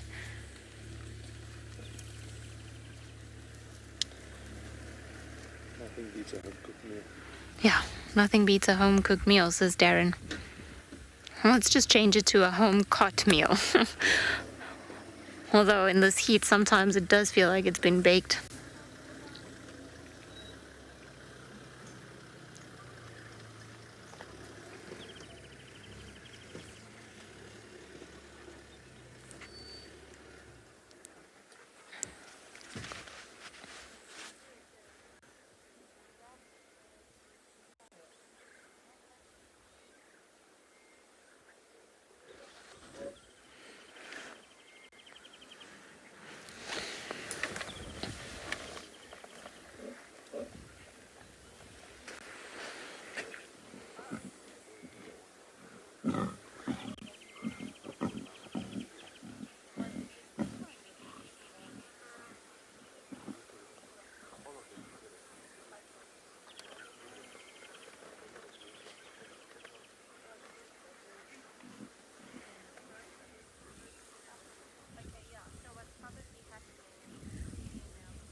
Hi, my name is Leslie and I live in Ashton in a little town in the Boerland in the Western Cape.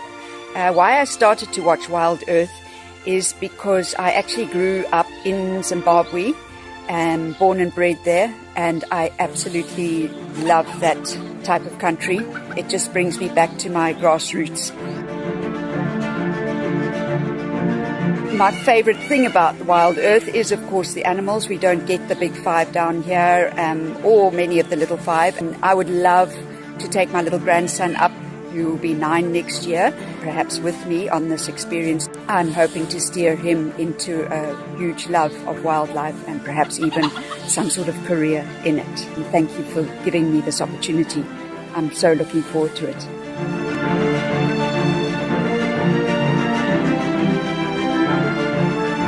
WildEarth Explorers. It's in your nature. Helping kids to fall in love with nature is critical. Our future depends on it. WildEarth has had the opportunity to take many children from all over the world on safari, some from right here on our doorstep. Welcome to those of you watching from Hananani Primary School, just outside Dixie Village. They love learning about nature because now we're having a crisis of rhino poaching. We all need each other, so it is very, very important for the kids to learn about animals, on how to save them or even to protect them. My favorite animal is an elephant because they are very cute, although they're eating the trees or the plants, but they are still very cute to me. The way they explained the animals, asking questions, and we saw our names on the screen, it was so exciting.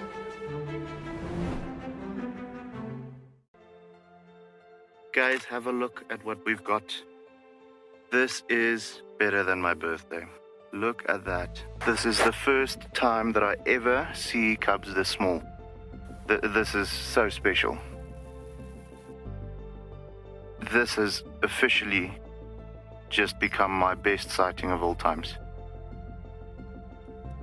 Tune into WildEarth every single day. It's in your nature.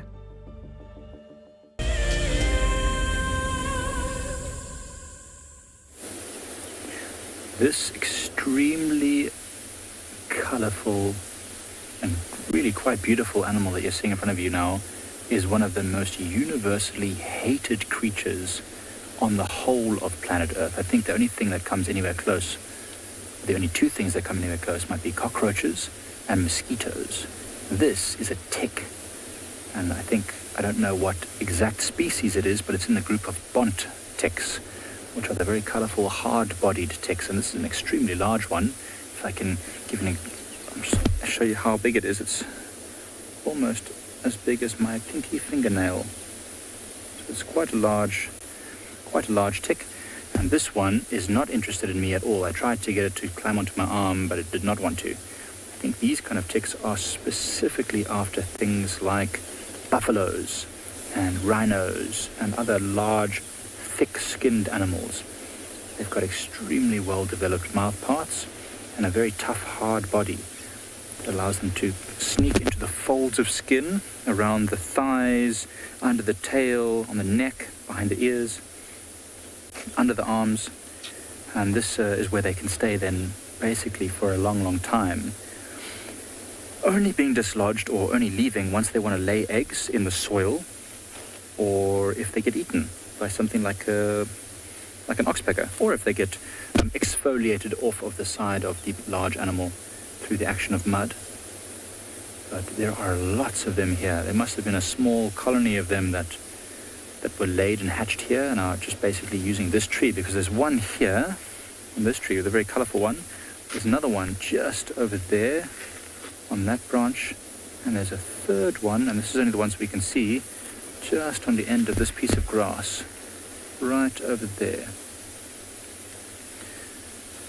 And these ticks are transmitters of all sorts of horrid diseases all over the world. Fortunately, the only one that we get here, which is common and does us any sort of concern on a regular basis, is something called tick bite fever.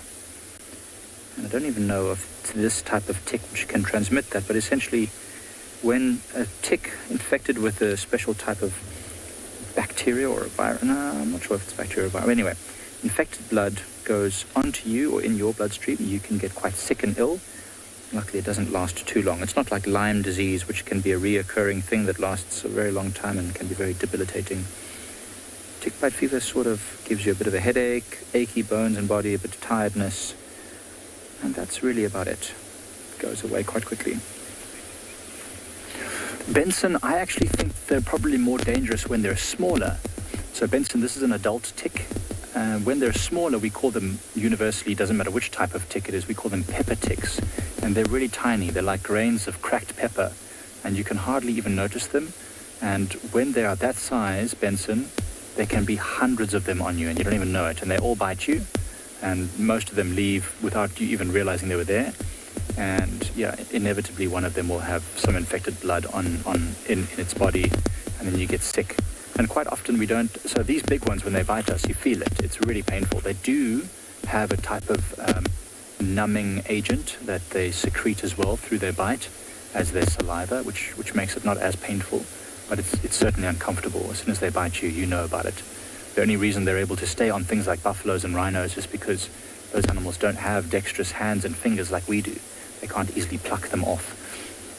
So this one's not too dangerous to us, but the small pepper ticks, the nymph stage of these ticks, their babies, once they hatch out of eggs, are the ones that cause us problems.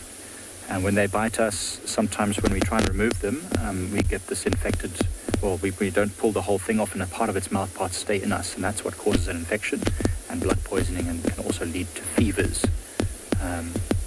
Yeah, cool animals nonetheless, very important parts of the ecosystem. But let's move on to some animals that are just a little bit larger.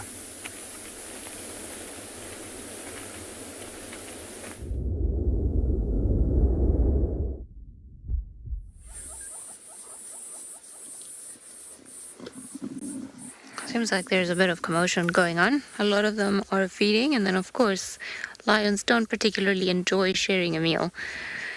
And there's a lot of growling always involved. One female's kind of sleeping on top of the leg of the giraffe, not too worried about anything else, and the cubs and everything else at the back just trying to pull little pieces of meat, or just trying to pull wherever the female is. Copy, keep on making your way.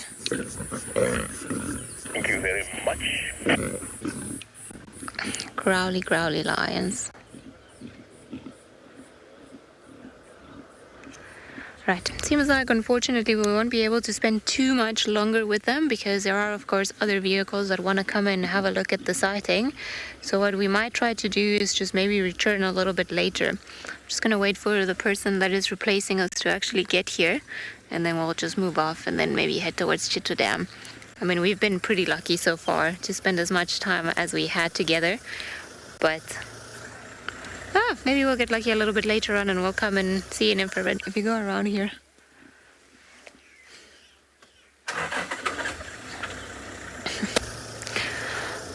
That one sleeping on top of the leg reminds me of Hosanna, that time that he was actually sleeping on top of that piece of meat. I think the growling is coming from the two cubs, actually, just fighting each other for the meat. So not from these female, not from the cubs that we're seeing, but from rather the two younger cubs that are at the back, behind the big female. I think they're the ones that are growling at each other.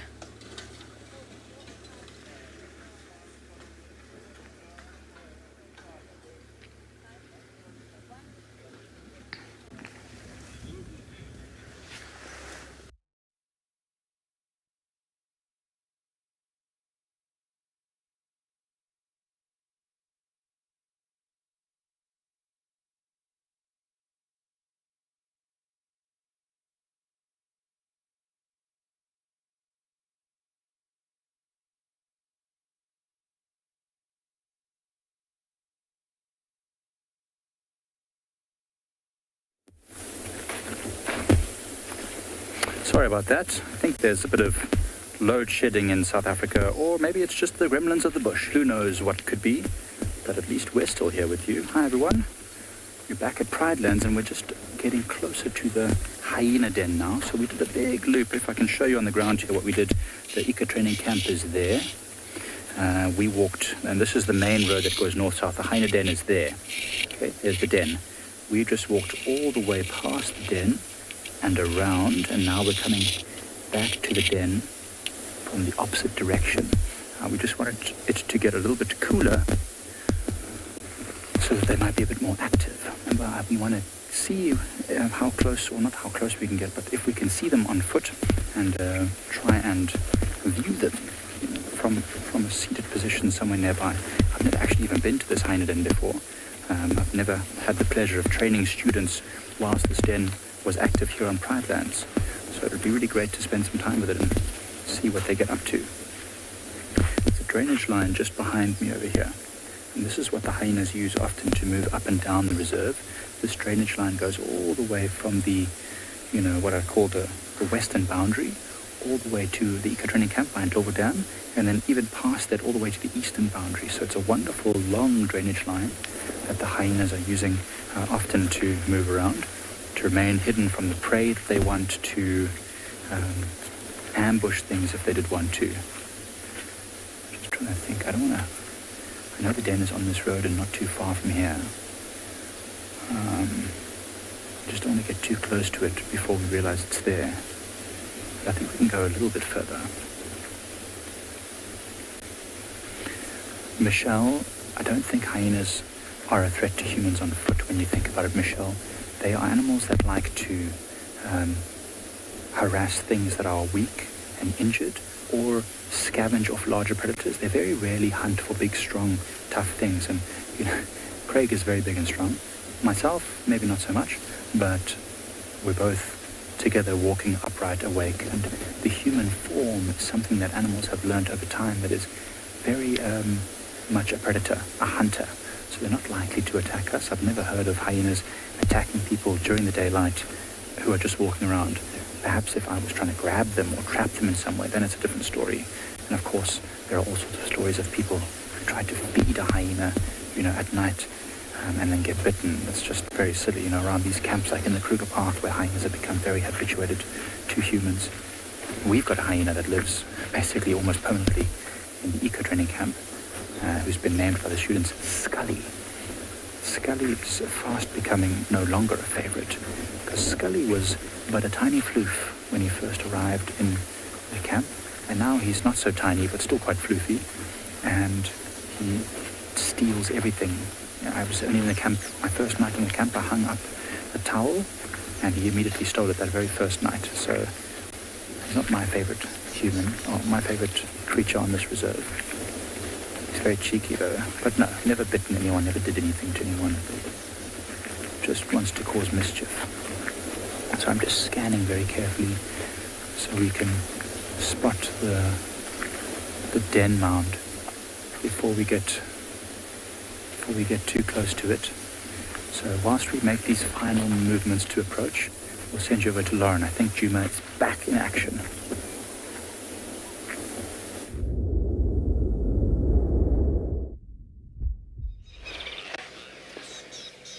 Maybe the den will be active, but Cara is certainly not. She's given us a bit of a roly-poly stretch, a yawn, but now she is fully sleeping, exhausted from one's recent activities.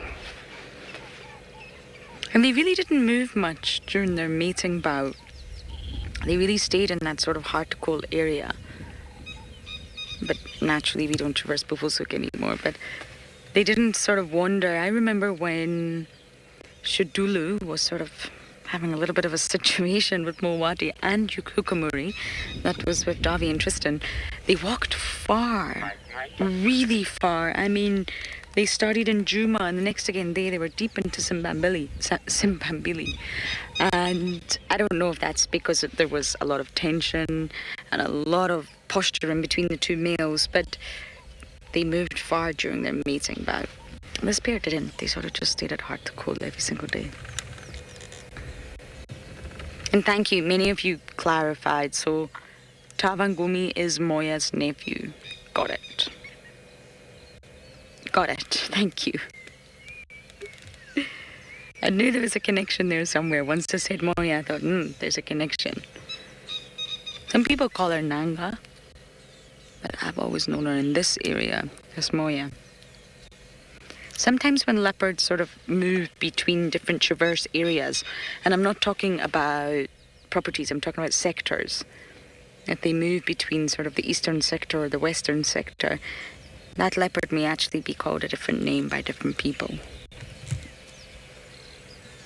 But up in this side of the world, we always say Moya.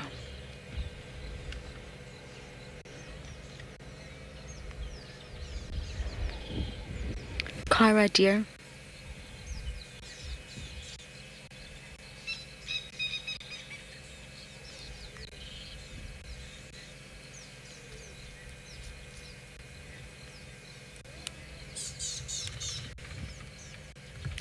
I think we are in store for some bad weather tonight.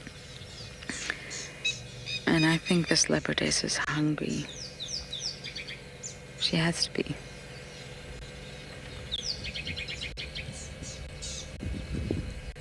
And I wonder what's in store for Cara. I wonder if she will push a little bit further into Djuma, because obviously Shudulu utilizes Djuma, although she's not been here in a while. And Kalamba really is the dominant territorial female around here. Tandy, not so much for Djuma. Tandy's shifted. She's squished in between her daughters. Kalamba on one side, Kuchava on the other side. Sandwiched between her very fierce and bold daughters.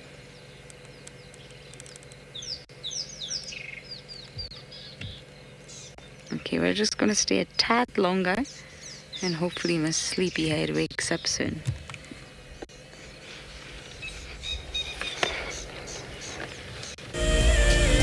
The Masai Mara in Kenya is an iconic wilderness filled with life.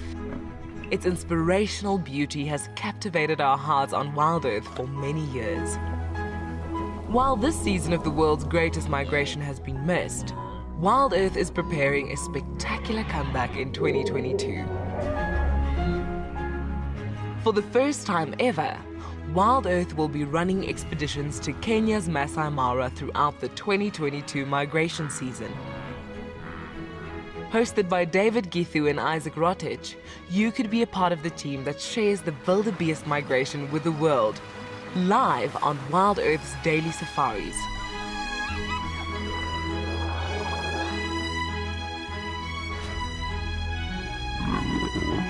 If you're interested, then head over to our website to find out more.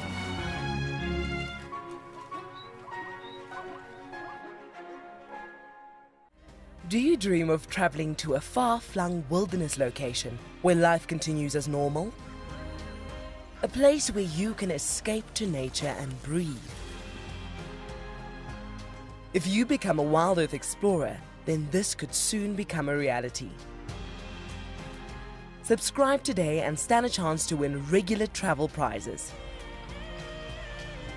Wild Earth Explorers, it's in your nature. Look at this, the little one is up and about. Certainly hasn't had enough milk at this age. No amount of milk is enough. Oh, Corky. Too sweet. Oh, look at this.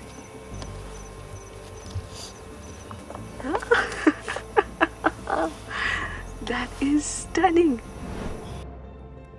Tune into Wild Earth every single day. It's in your nature. Hello everyone, my name is Trishala and I am a naturalist and safari guide here in Djuma Game Reserve in the Sabi Sands in South Africa. I think that the information that we provide, and most importantly the questions that you ask, give both you and I a really good idea of what's going on. My friend Fernando here, he's a flat-necked chameleon and I love them. They're just these gems that you manage to find in the bush. Catch up with the guides daily here on Wild Earth.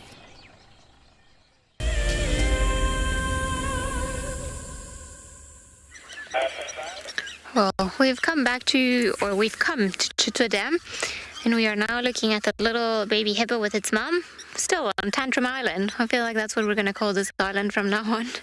Still in that little spot where we saw it have a tantrum the other day and where the mom decided it was nap time, where it had to sleep before it got out of hand and it became too much of a handful. Seems pretty chilled around Chitwa Dam, just the usual suspects making a racket. We've got like a million Egyptian geese, a lot of laps,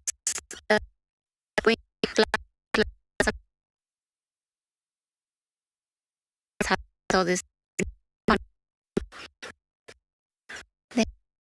They children up to their just birds.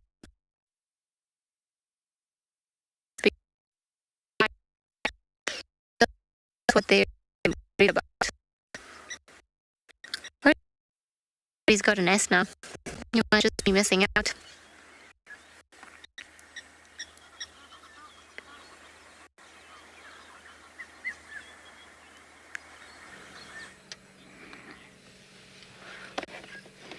Sorry about that. Don't quite know what happened with Rusty, but you are back with Wendy and Cara, of course. I think we will get ready to say goodbye to Miss Cara now. She's in a deep, deep sleep. She's exhausted, and I don't want to keep repositioning the vehicle around her.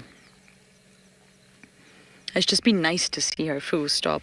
And if she does get mobile, to be honest, we are in what we call a hairy block in between Sandy Patch Road and Aubrey's Road. And I imagine she's going to continue her trajectory north, so it's going to get pretty tough, and then she will hit Bufusu cut line. And she'll either go west, which is where we never get signal, or north, where we can't traverse. I don't imagine she's going to take any other direction than that. Of course, Darkmane will wake up at some point. I do want to scratch around. Say hi to Mrs. Wig, we've got some naming to do, and of course scratch around for the hyenas.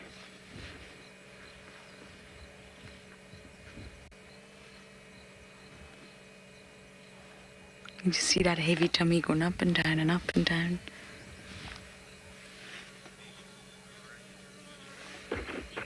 James, you're saying even behind the sticks and vegetation, Cara's gorgeous. Absolutely, isn't she? She's really quite easy to identify now with that torn ear. I mean, anyone who gets the idea of Cara wrong, I would be shocked. She's got a really obvious slice in her ear, her right ear. And she really has got such a mixture of her parents in her, I think. I see Shadulu in her eyes, but I also see Hook. She really does look like a mixture of both. And it's lovely to see, of course, she's keeping Hook's story alive. And she is thriving, clearly. I just wonder which way she's going to go. She's going to push up to the Manguleti side. Or she's going to push down into Djuma. It's intriguing. I wouldn't say she's fully territorial yet, really. She's getting there. She's exploring, but I would not say this is a full territorial leopard.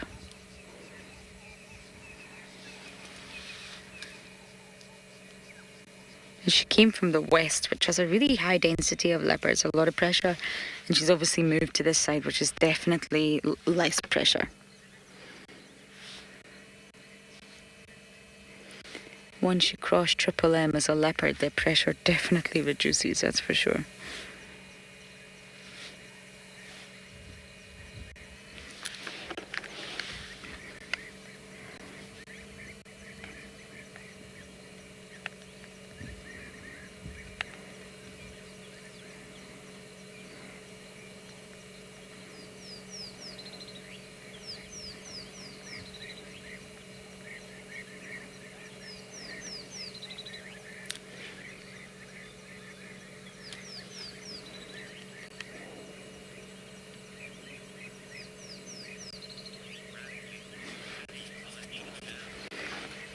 Okay, we are going to say goodbye to Cara now, make our way out of this block. And while we do that, we're going to send you over to Ali, who's at Jidra Dam.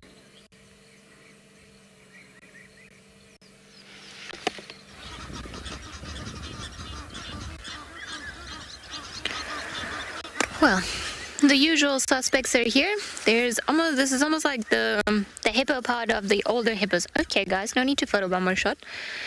And they're not too worried here. Some of them were opening their mouths, closing their mouth, coming up and down. Ah, hello. All of you are looking at us. There is a small one just behind the big head that's just gone down to the right of that one in the middle.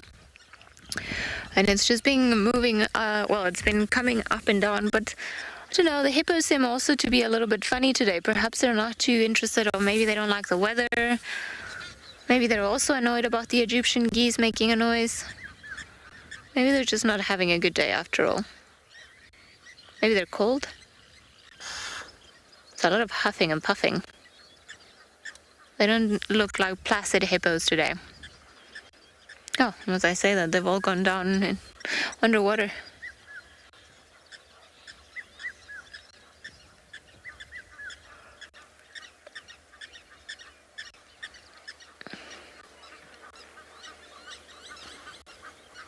There's a lot of noise happening around the dam.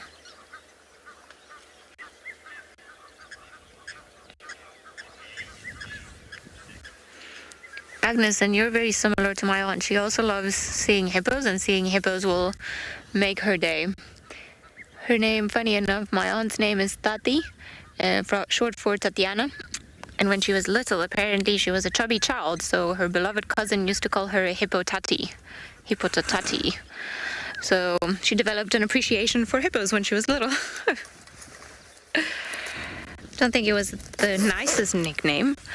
But anyway, she at least found it funny, and then it made her like hippos. So there we go. At least it ended up being a good thing.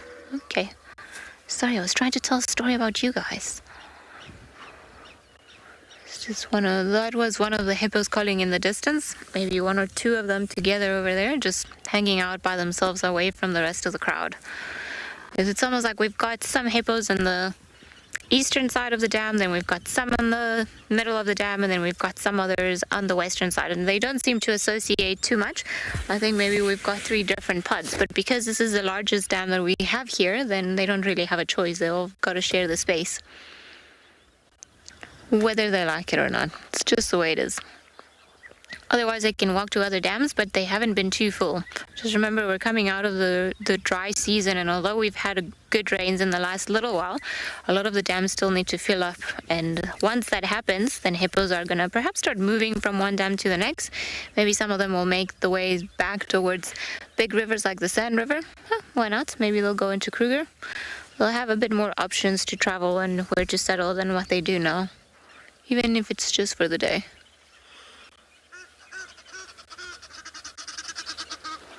Although you guys can migrate somewhere else.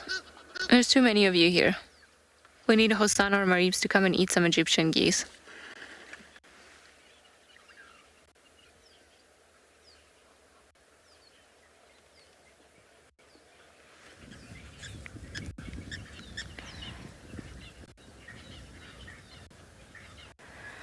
Gustav, you're wondering if it's possible for hippos to drown. Well, hippos do need to come out and breathe, so they come up and gasp for air or grab air, and then they go, and they can only be submerged between 7 to 10 minutes when they're adults, depending on their size. So if after that time, if they cannot reach the surface for whatever reason, and they cannot come up for air, then they can drown.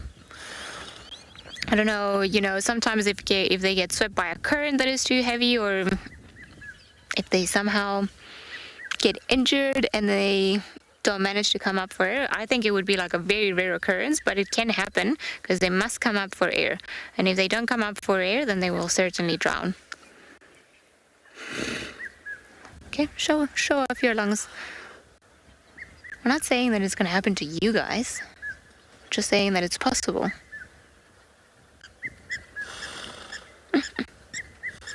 Look at that little one trying to be big.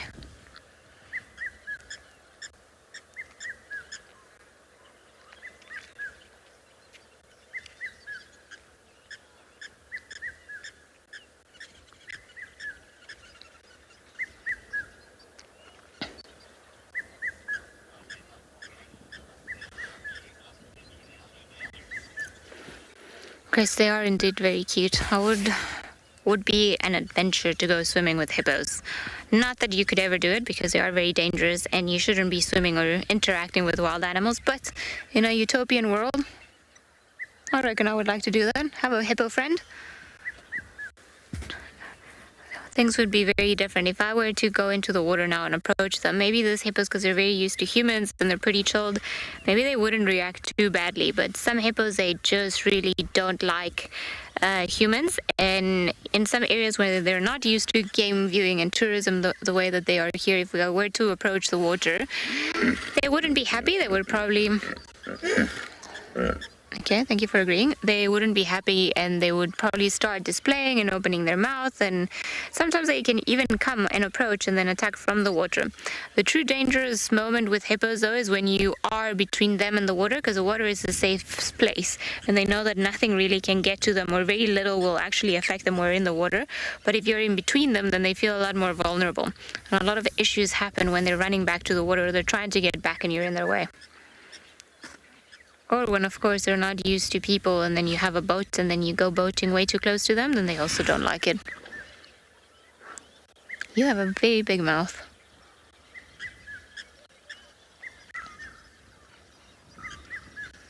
Seems like they've decided to accept us a bit more now. I'm not hiding underwater all the time.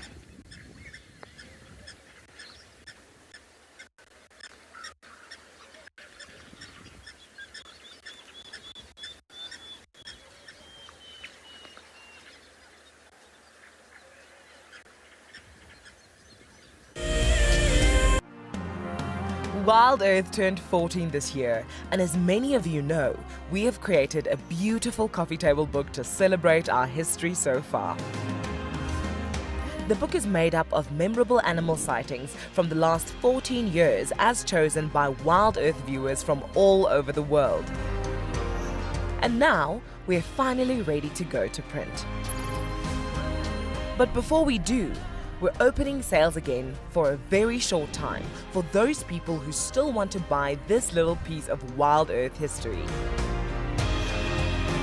Head over to our website to buy your copy. Once again, thank you to all those who have contributed to make this, we think quite possibly, the best coffee table book ever made.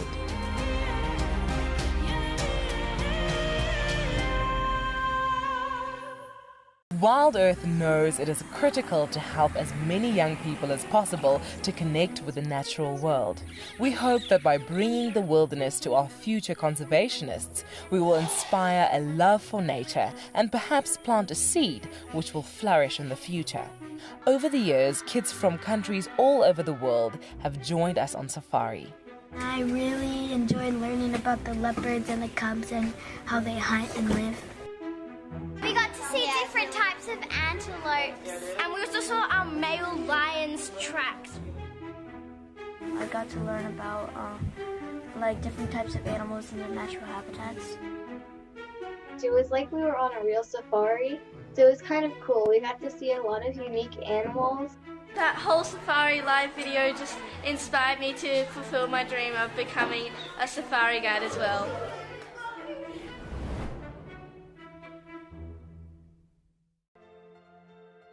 The croc is still holding another one there. It's holding from the hindquarters. I would really want. The wildebeest cross is trying. The croc is holding the tail. It's holding tight. Oh no. Goodness me. Lucky, lucky wildebeest. You have another day to live. Expect the unexpected here on Wild Earth daily.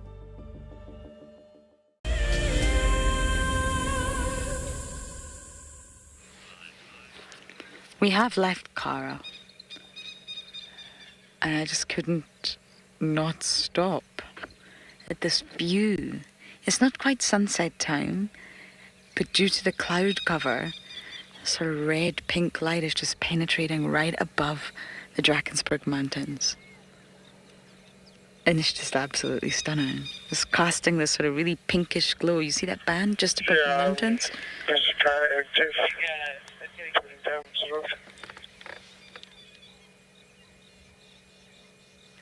Copy, Obs. Can I come and join you down there?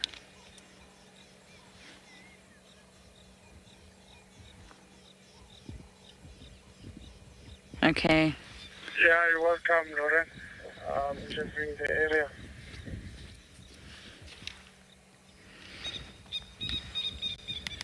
Let us go, Owen. We have a mission.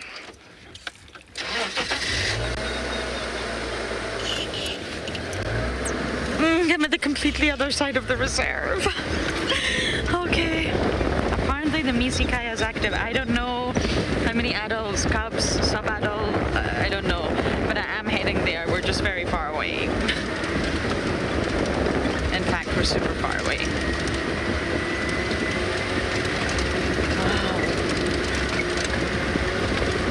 It could just be a sub-adult, it could just be novella, but let's go see. I mean, I was slowly ambling that way anyway.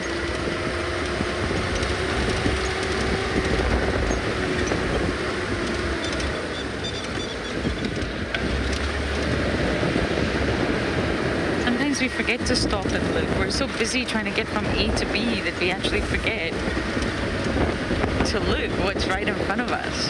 The skyline is stunning.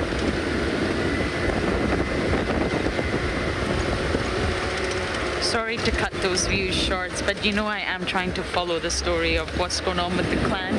Many of you have questions, I don't have the answers. The only way we're going to get those answers is if we spend time with them. And that's exactly what we're going to do.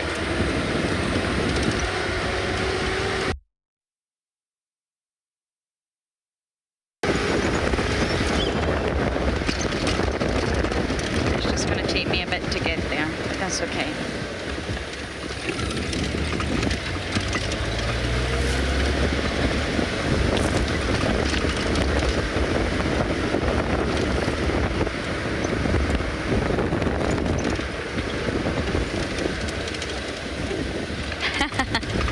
Jake, you're saying forget the view. Go, go, go. Yes, that's exactly what I chose to do. I think we can be there in under 10 minutes. I think, if Owen holds on tight enough in his leopard print onesie.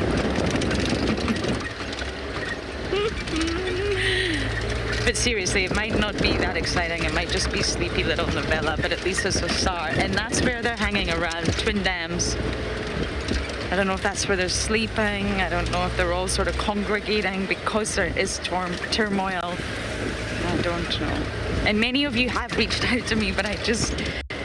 At this stage, it would be foolish of me, especially as a scientist, to speculate. I just want a few more observations before I can really confirm what we're all thinking.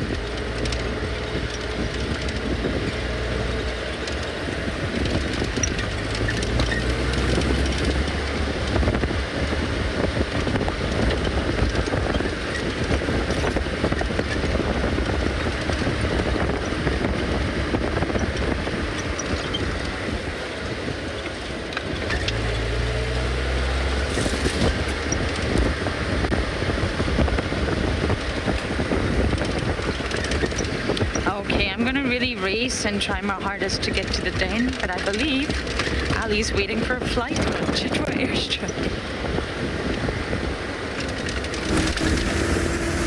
Oh, well, hopefully Lauren will be able to catch up with the hyenas and figure out who's there, what combination of hyenas and what they're doing. So fingers crossed, she'll be able to shed some more light as to what is happening with all these hyenas, because it's certainly puzzling.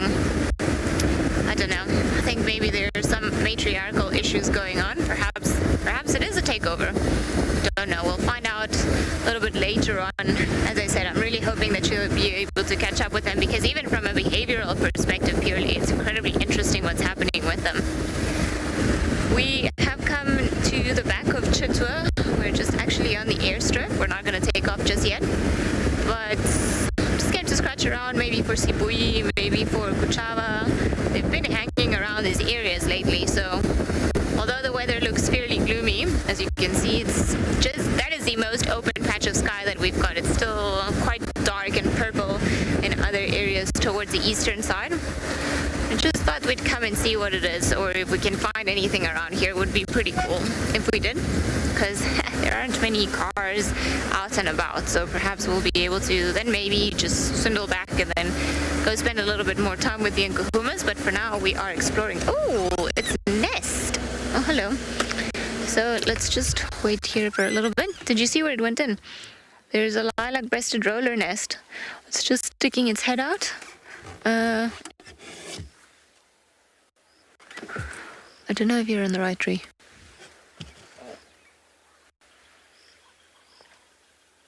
No, so there's that one there. I think you were on the right tree, because I saw its head popping out now. So there's obviously the pair. It's just with the contrast, it's a bit hard, but I can kind of point it out. So it's this dead one that is in front, so we're closest to us. And then, do you see that as it goes up, there's one branch to the right, and then there's one to the left that seems to have no bark. This one, if you look on the screen, this one here, somewhere around there. Just a little bit here to the bottom, maybe. Was there somewhere. Okay, so at least we know the lilac-breasted rollers are nesting. It's a nice nest to have around here. It's quite in an obvious position. I can't really see it. I think it's just still in there, because there are two big holes in that tree. And maybe we'll check up on during the daylight hours, or where it's not as contrasty, because it's a bit hard now to see in there, but it's definitely in there. So now we've got another nest.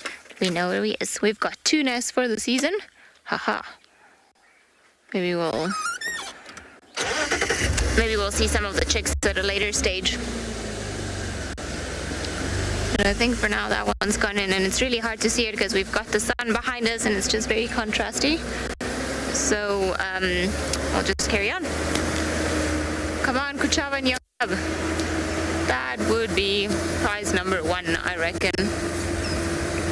And when we were wanted to explore this area was because we could hear lions in the distance. We could hear more lions calling. I think Kahumas didn't actually react too much to those lions calling.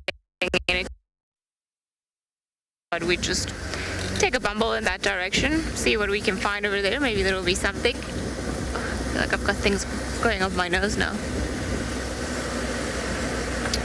Maybe we'll find something we can with. I feel like this part of Chitwa really needs like a good burn to get rid of a lot of the strychnos.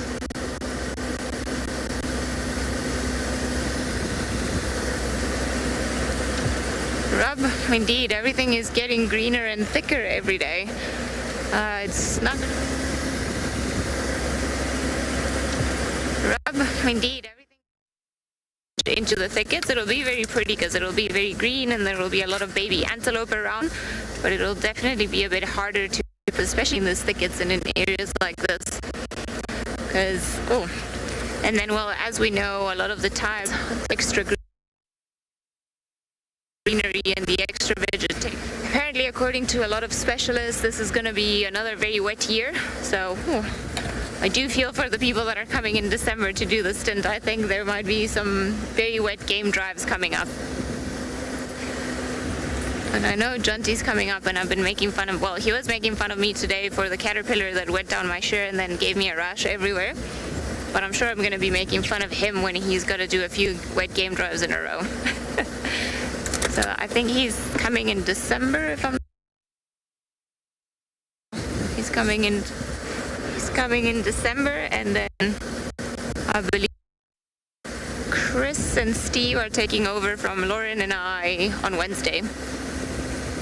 So we would have gone from an all-girl guiding team to an all-boy camp, actually, because I don't think there will be any girls in camp. Oh, it's going to be a lot of testosterone floating around that camp.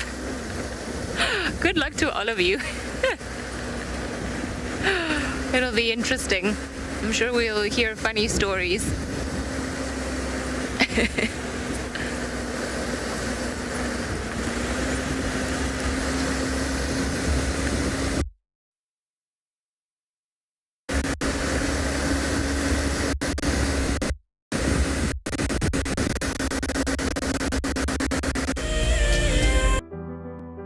Recently, WildEarth viewers around the world experienced the birth of a brand new hippo. Oh, look at the way it's walking.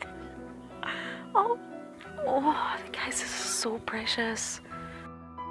This tiny calf has started its life in a large lake next to an award-winning game lodge called Djuma.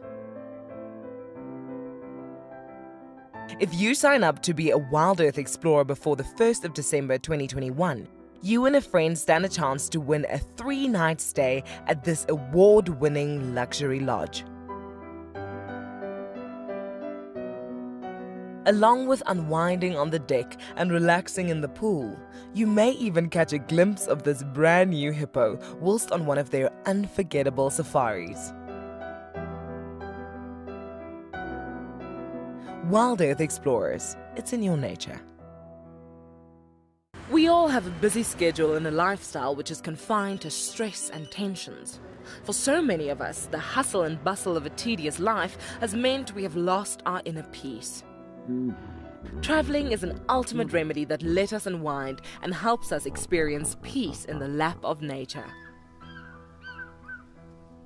WildEarth encourages the benefits of travel by giving away an amazing prize every month. I was totally overwhelmed to receive this fantastic prize of 3 nights at Djuma. WildEarth has been a lifesaver for us during the pandemic and has kept us sane. Thank you so very much, WildEarth. Sign up to be an explorer today, and it could be you jetting off on an all-expenses-paid-for safari experience.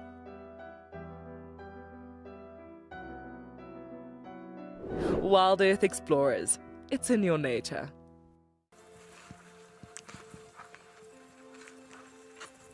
Hello, Mama. Just checking us out, everybody. There's no aggression here. Very relaxed. A herd of elephants moving around your car like that is truly, truly magical. Tune into WildEarth every single day. It's in your nature.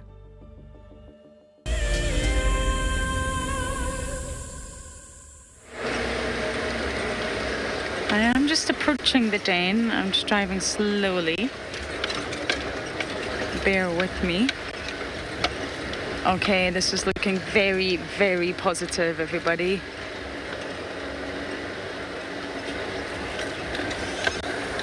Ribbon! Where have you been? Oh. Even Owen's smiling right now. Ribbon, girl. You have had all of us so worried. Yeah. I have been coming here and you have not... Oh, wait, let's zoom in at the ears. Owen, if we can... oh. Okay. I mean, Ribbon's always had a heavily scarred ear. Some of this is old scarring. But at that top of the sort of butterfly, that looks like fresh blood.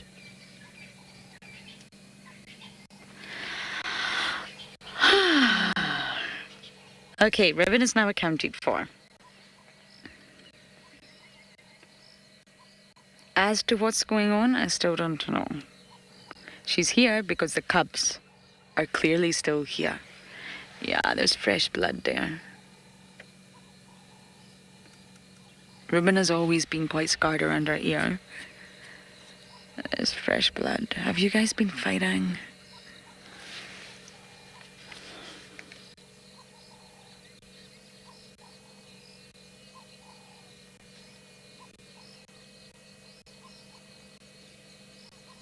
I feel such a sense of relief right now.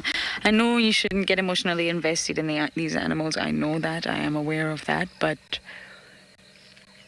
I need to also message Michelle. He said to me, you need to keep me updated on what is going on. Yeah, those are fresh markings on her ear for sure.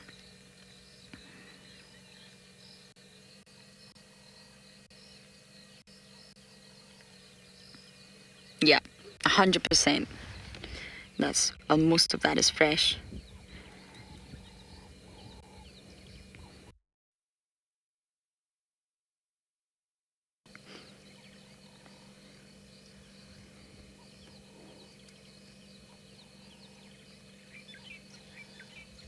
Yeah, she's also been involved in some sort of altercation, 100%, biting around the face, biting around the ears.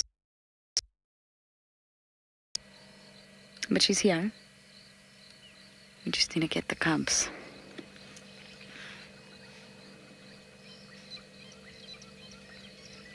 I know a lot of you will be relieved.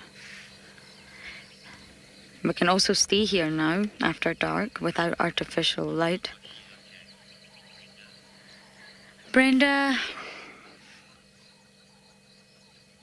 I know she doesn't look like she's entirely okay, but she's here. I was worried. Been checking this den now. This must be day number 4 with a lot of den checks.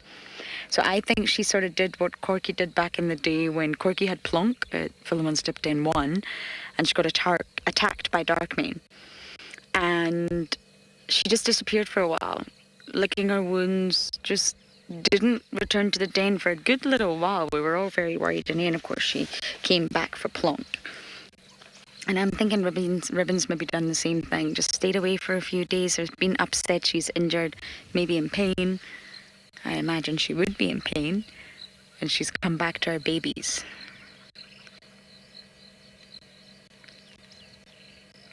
So I'm just going to sit here now. My day is made. Ah, Michelle's just messaged me. He's over the moon.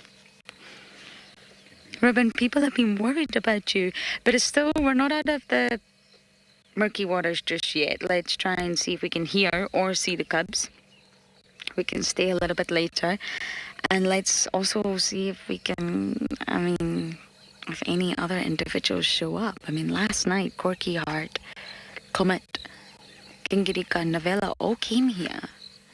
And the sub-adults were just following. Gingi's following Mom, and Novella's just following.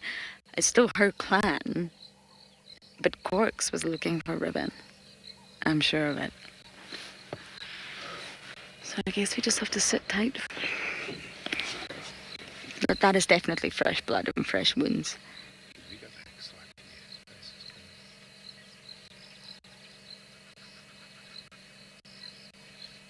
I just wondered what sparked this. What sparks this kind of thing? I didn't catch that name there, but it's difficult to tell. Just like the cats, they can end up looking really skinny when they've not fed, and then all of a sudden, once they've had a meal, they look ginormous. So she's not bulging. She's definitely not at a house. But it is difficult to tell if she's skinny.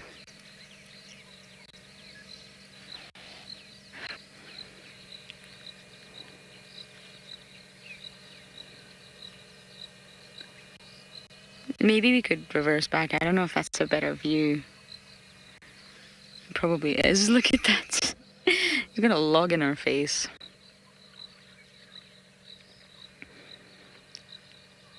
Maybe in a bit we can reposition, but shame. And it's that same ear. It's Ribbon's iconic ear.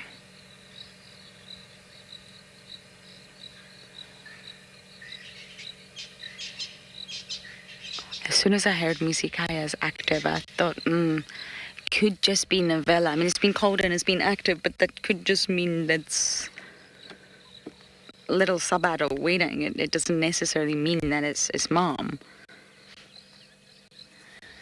I'm over the moon when I saw it was a spotted body in the entrance.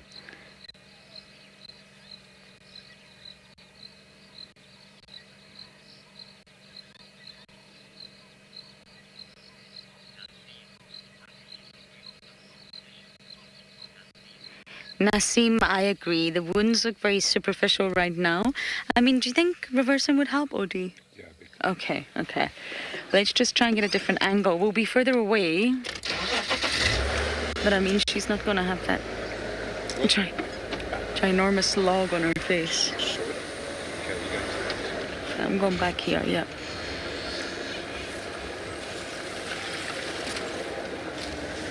This is our secret viewing spot. There we go. But you're right, they do look superficial. I just want to see maybe, I don't know, it'd be great to see her stand up. Is that blood on the leg? Nope. I mean, she is looking on the skinny side for sure, but she's not looking in terrible shape. I would have to say Corky was looking in terrible shape the other day. She's older than Ribbon, but Corky didn't look good. She'd really been through the wars.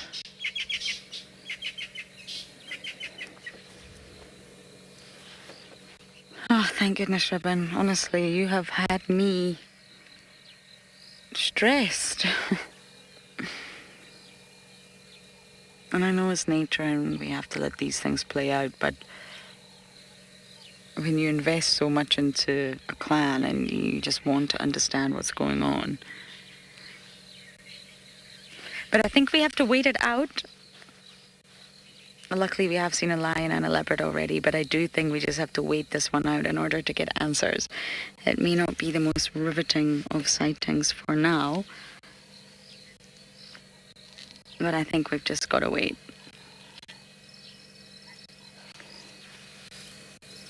Patience normally pays off out here.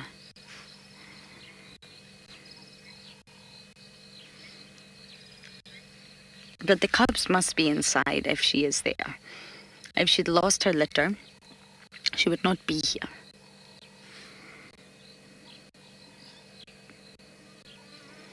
So I guess that's one positive thing. Maybe things have changed though. Maybe Corky doesn't want Ribbon dead, but maybe she does want Ribbon back at the bottom. That's also possible.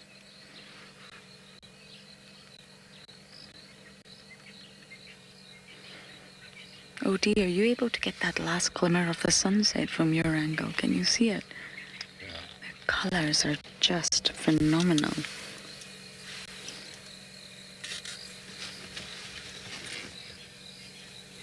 It's not going to be but colors.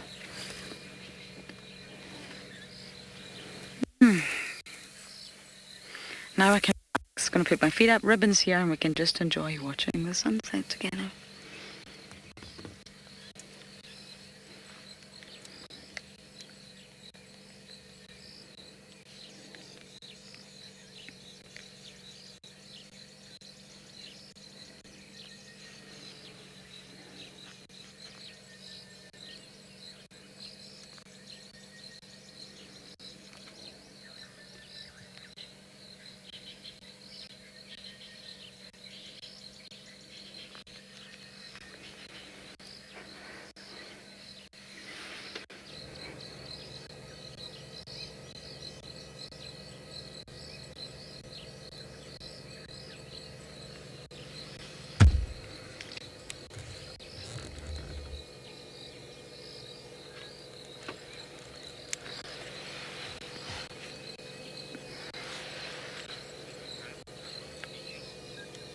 Isn't that just beautiful? Well, I think I've already said it, but I'm not going to go anywhere. I'm going to sit here and see how this all plays out.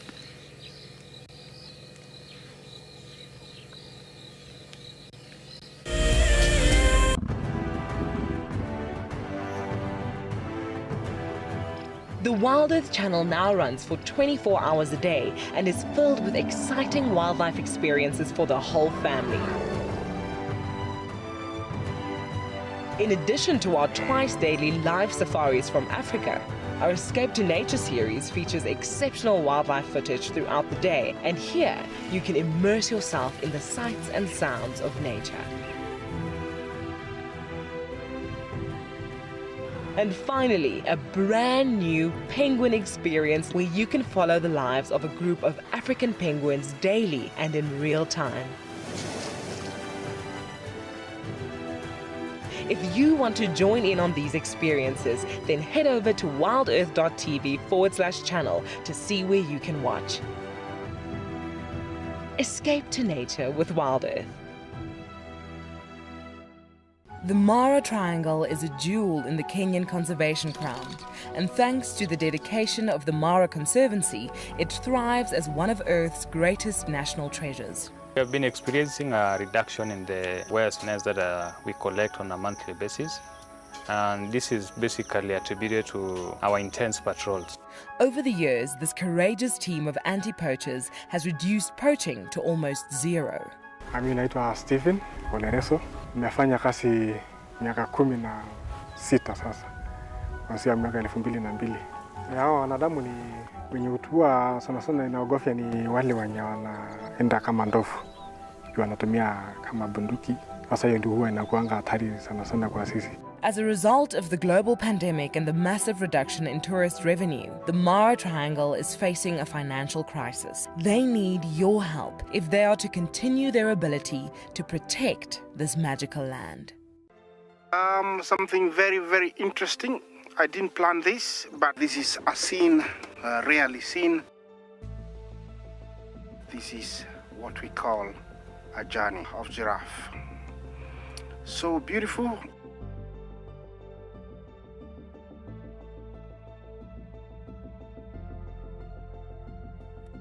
Tune into WildEarth every single day. It's in your nature.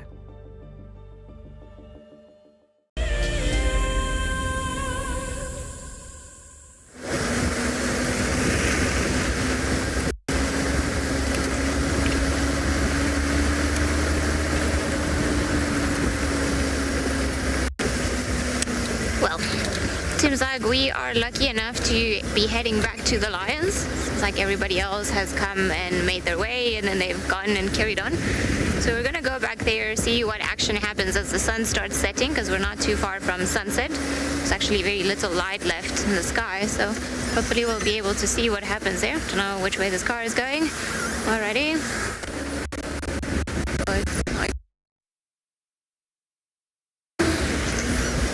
Up we go. Well, not far. But I can actually see some vultures in the distance already. Gotta trust the scavengers to always be at the right place at the right time.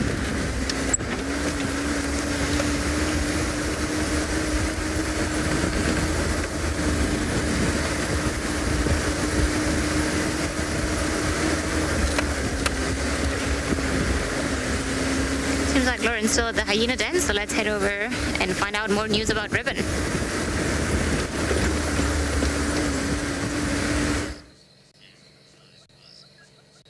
Not much has changed here. But that's okay. I'm just relieved.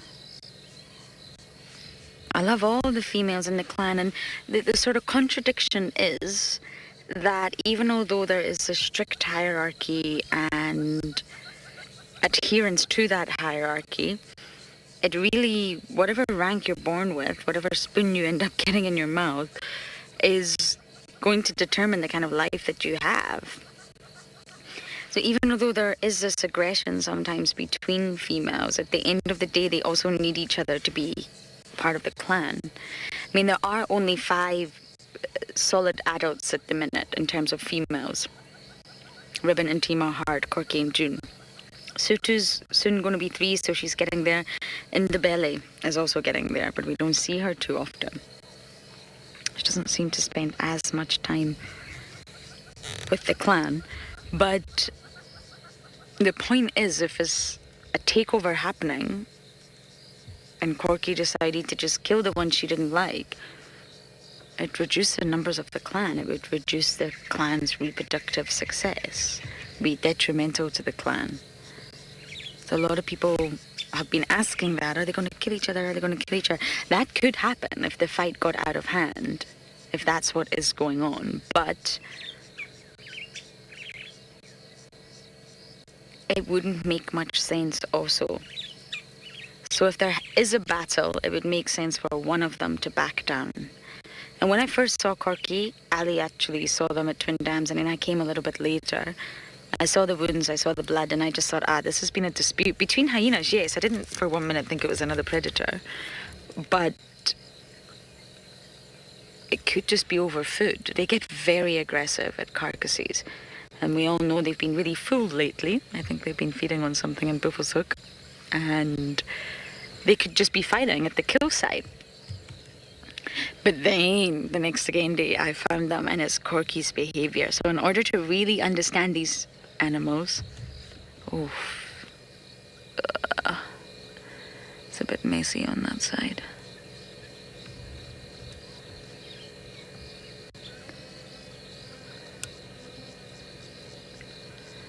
In order to understand hyenas, you've really got to observe behavior, and Corky's behavior has done a complete U-turn. Complete U-turn. And that's what's given the game away, that it's not just been a fight at a carcass like I originally assumed.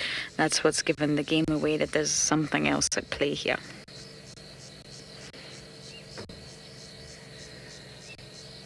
Has Ribbon fallen in the ranks? Has she been overthrown? Is she about to be overthrown? I don't know. But Corky's behavior has changed. There is definitely something going on with the Djuma clan. And Corky's always been an interesting one.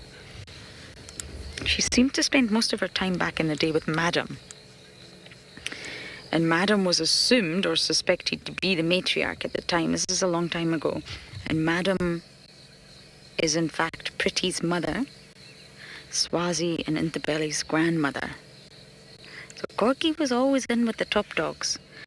Naturally, it would have been assumed that if Madam was matriarch, Pretty would then possibly become matriarch, but it was actually Corky that became matriarch.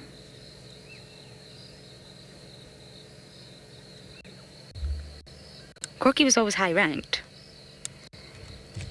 but she naturally became matriarch. And she always sort of tried to show dominance over Pretty, but when Madam was there, Madam ruled the roost, so she always put her back in line. But I believe Madam died in 2017, so just 1 year before I got there, or less than a year.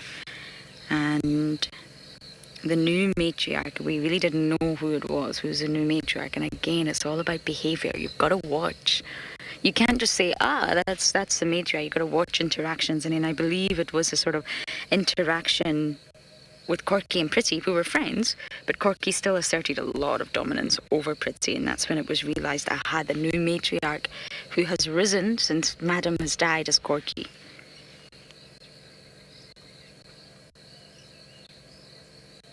And then, of course, we watched Corky be the matriarch for a long time. And then Ribbon came in.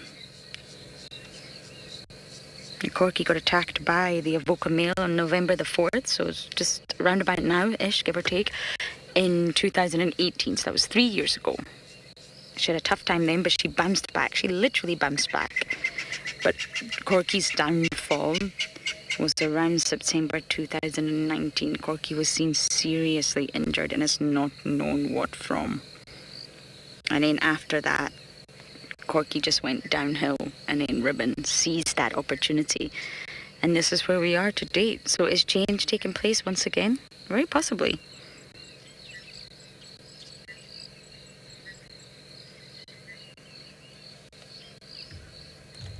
She lost Plonk, naturally, Corky. He's not been seen since August 2019.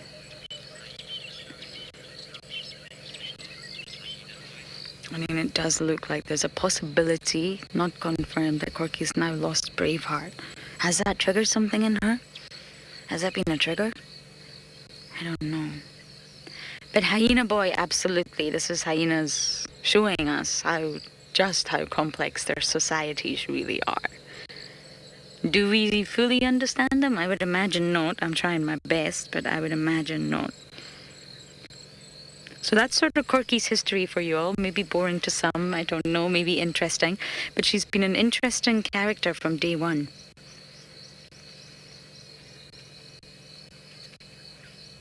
And if she rose to the matriarch in 2017 and was overthrown in 2019, that's a 2-year period. And it's now been 2 years since Ribbon's been matriarch. Fascinating, huh? So as I sit here and wait for some action, we're going to send you guys over to Ali, who's back with the Kahumas.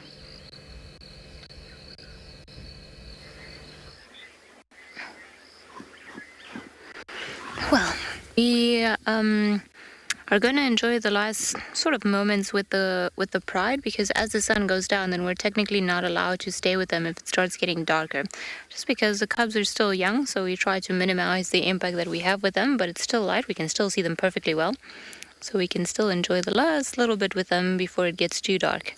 I'm very happy that Ribbon is around. At least we know kind of what's been happening in that drama. And we know that none of these lionesses, or we can assume now that none of these lionesses are responsible for her injuries. Seems like the cubs have been trying their best to carry on eating.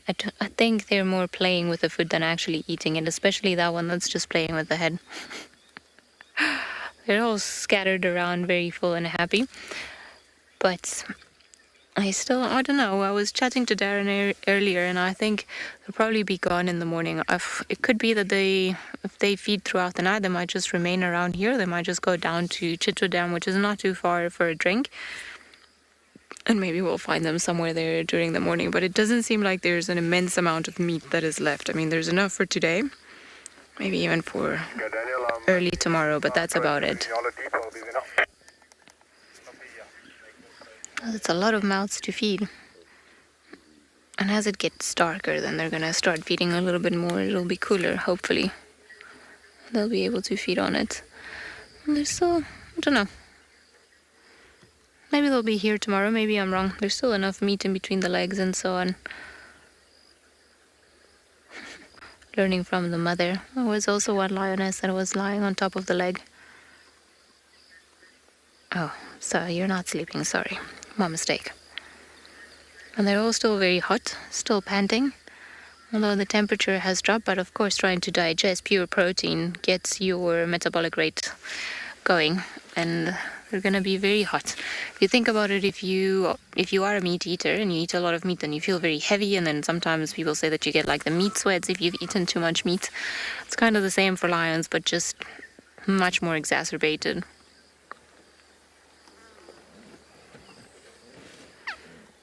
It seems like one of the bigger females is going to head in there. And then there's one youngster playing with a stick. Because sticks are the best toys from the beginning of time across all sorts of species. The female is actually pretty much urinating on her tail, which is delightful. Lions, we try to give you guys a good rep and then you do things like this. Should have gone somewhere else.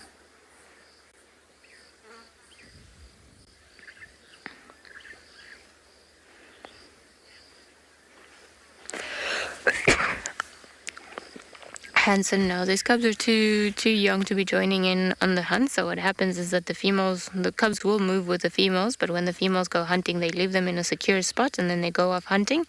And once they bring the animal down or they've eaten a little bit, they go and fetch the cubs and then bring them back to the kill.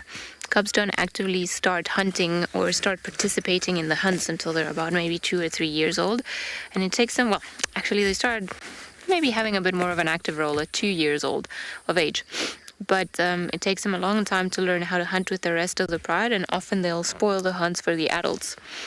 So at this stage, I mean, even if we think of a giraffe or an impala as an antelope or almost as an inferior species because it doesn't have big claws and teeth, it's still dangerous for the cubs to be around.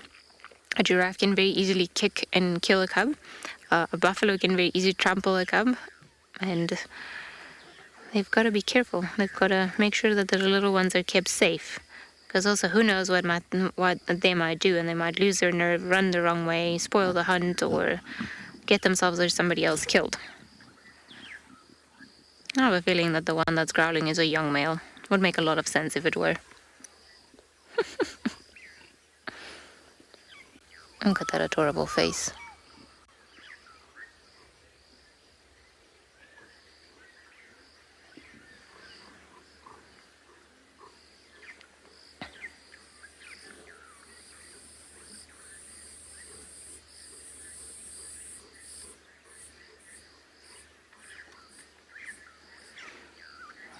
Madam, what are you trying to do?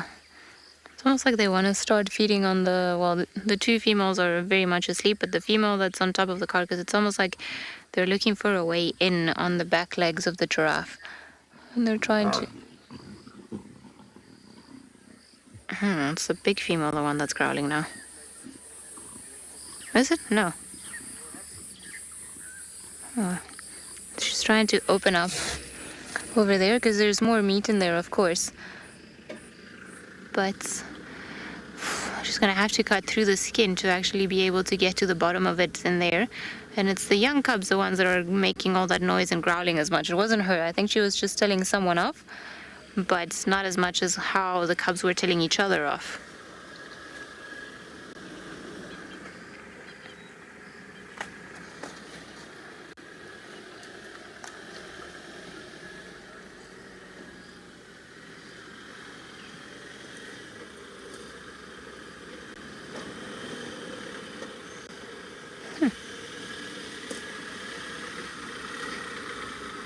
Maybe they'll start feeding and then doing their own thing. Pretty little things. Oh.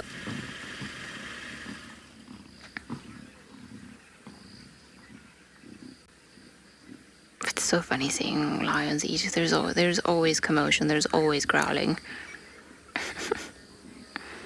I actually find it quite funny. I don't know if they spend more time eating or if they spend more time growling.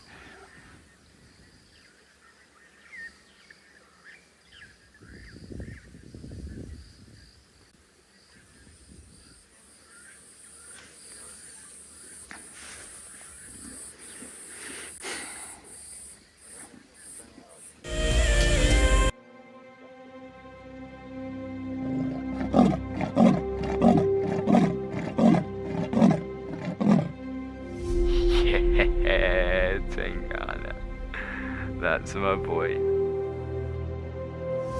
It couldn't be a better morning. This is just too special. Wow, what a way to start off.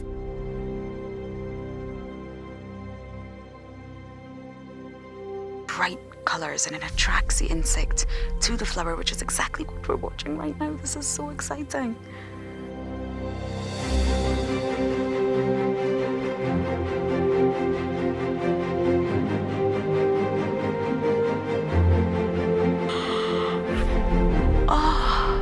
There's two.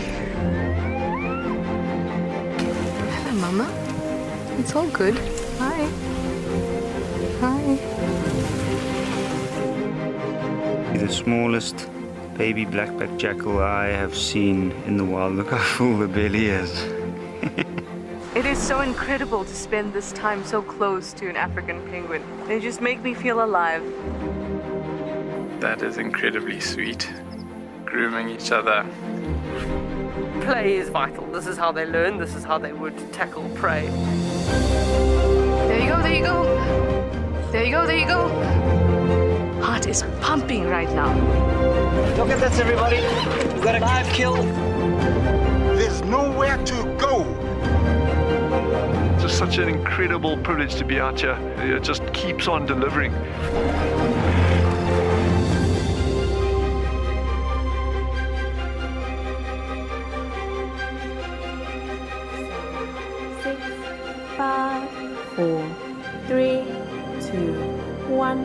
Live.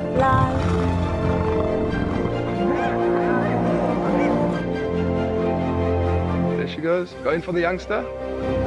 She got it.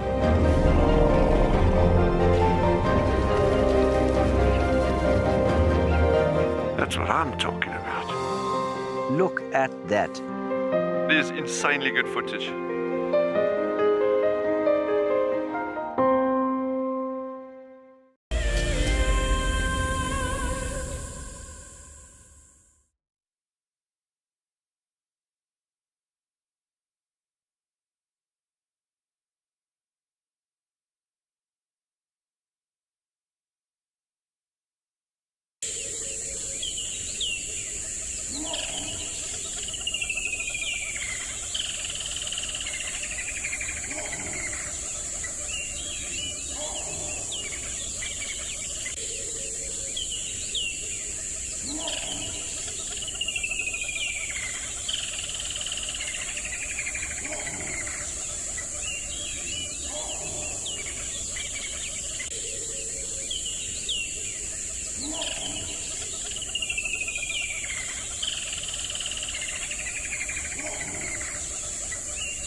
Sorry about that, everyone.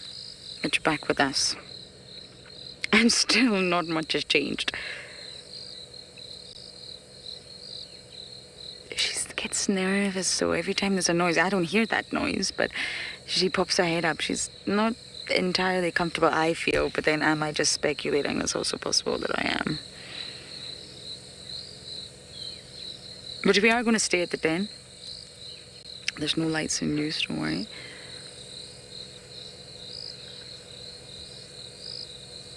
Just to try and figure out what happened, what is happening.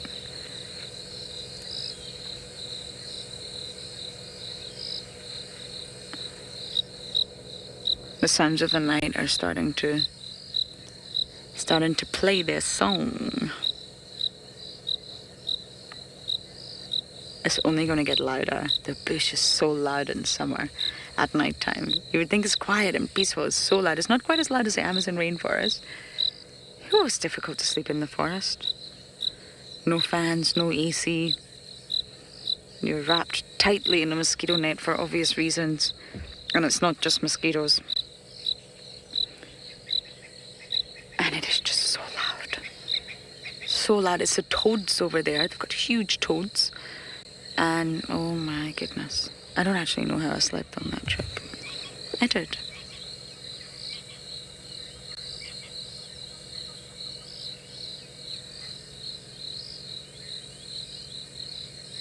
I would really love to just make sure both cubs are okay. It would be nice to see two of those little heads pop up.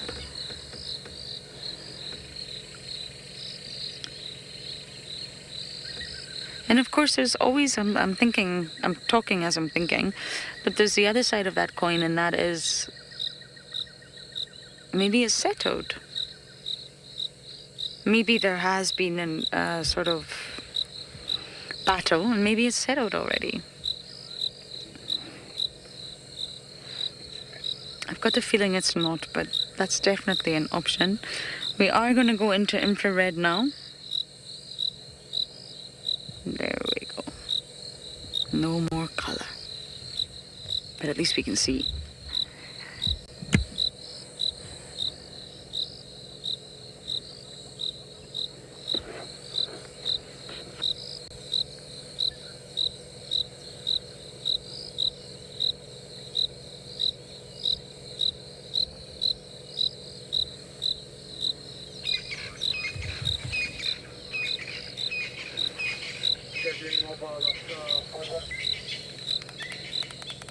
Our Lara Moore, you're saying you would still rather be an elephant than a hyena.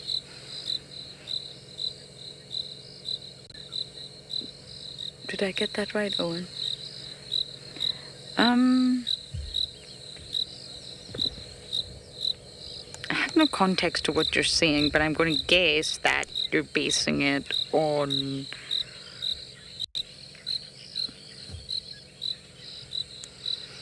I'm guessing you're basing it on between a matriarchal society? I'm not sure what context you're referring to elephants and hyenas, but yes, I don't think it's an easy life being a hyena, that's for sure.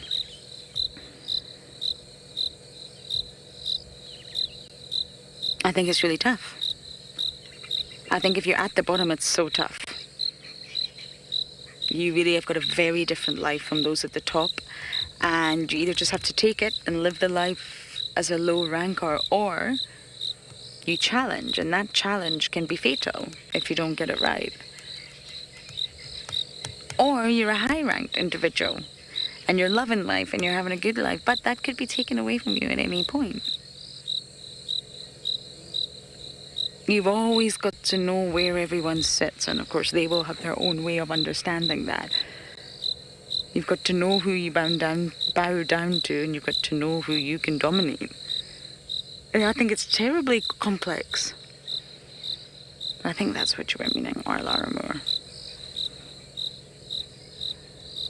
But the matriarchal society between elephants and hyenas is not similar at all in any way. Yes, they do have a matriarch, so do killer whales, so do meerkats, but it's not a similar social structure.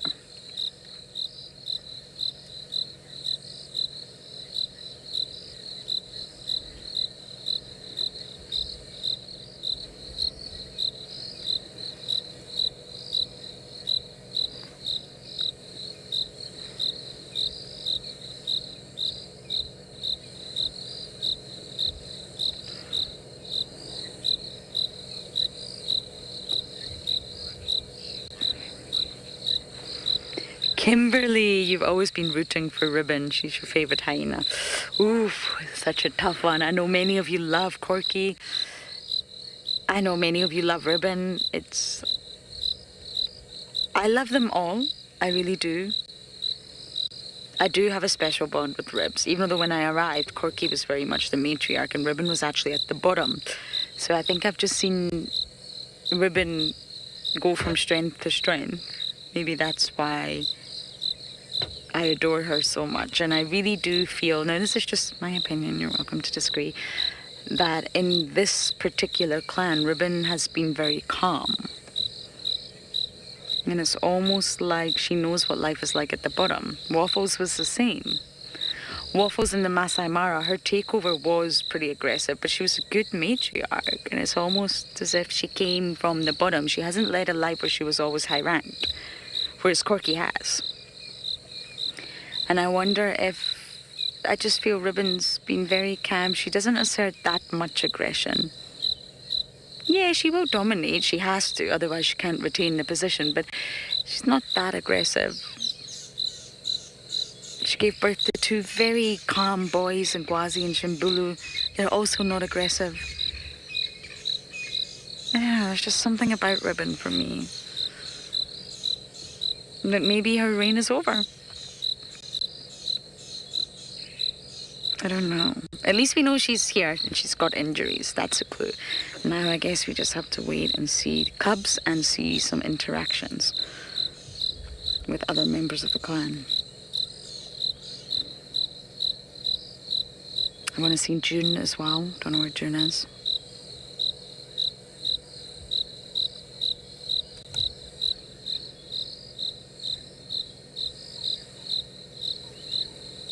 She's looking like she's feeling a bit sorry for herself, but I don't know if I'm just anthropomorphizing here, and that's also a possibility.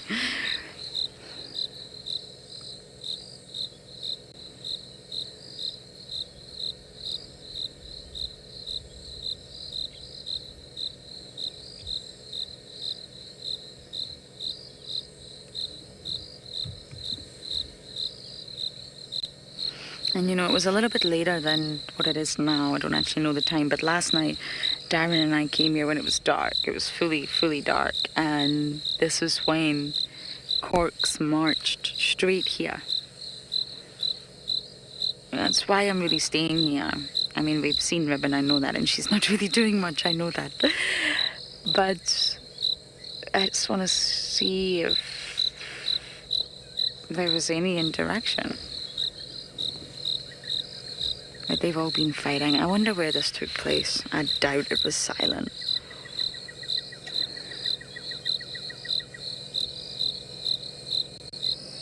He tired.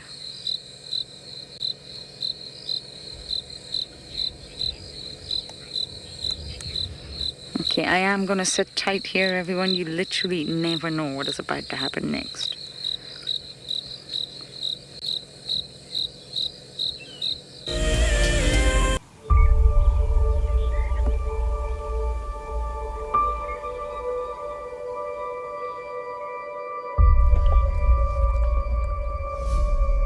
Look at that. It's amazing.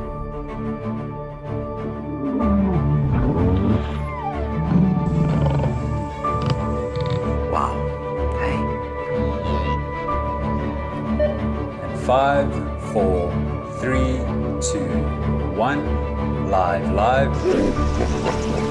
Oh, that's cool. Just in there. And the black mamba's going up the tree and the mongoose is attacking it. She's gonna pounce again.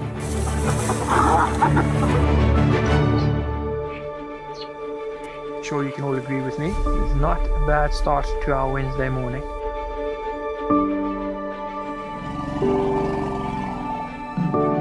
Something that I have never seen before in my entire life that you are now watching live. Look at that. It's just beautiful. Fantastic display by a little herd of springbuck. How is this view? My heart is in my mouth, everybody. Amazing, they've locked their tusks together. You can hear the cracking branches.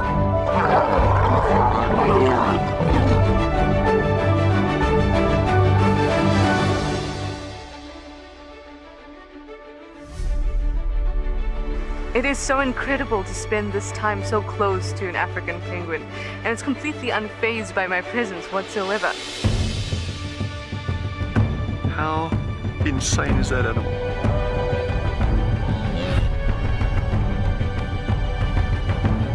Amazing.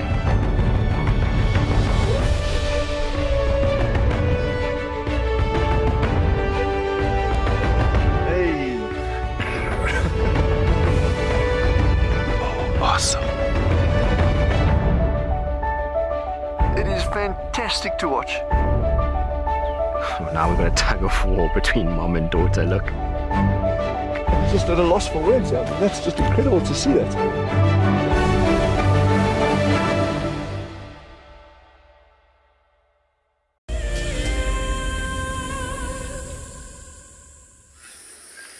Well, it is getting a little bit too dark, so we wanted to wait for everyone, and this is our last view of the Kahumas. They're still pretty happily sleeping, eating, although some of them are still happily sleeping. But as I said, it's getting a little bit dark, so we're not going to put the lights on them, and we're just going to actually leave the sighting, and I don't know, maybe tomorrow morning they'll be by Chitwa Dam, who knows, all drinking lined up. That would be pretty perfect. So I think we at least managed to have one last look. And there are some other lions roaring in the distance. I wonder if dark mane isn't roaring, because we've heard two different sets of roars. One coming sort of from like Torchwood side up in the north there. And then there's of course one that's coming sounds from Djuma side. So I wonder if dark mane hasn't actually woken up early today and he's not looking for some girls. Rusty, come get into gear. And off we go. I'm just gonna reverse in here. Bye-bye, lions. Lovely to see you. Let me just turn around here. Maybe back there is easier. Yeah. I think I'm gonna have to swing less if I reverse there. Wait.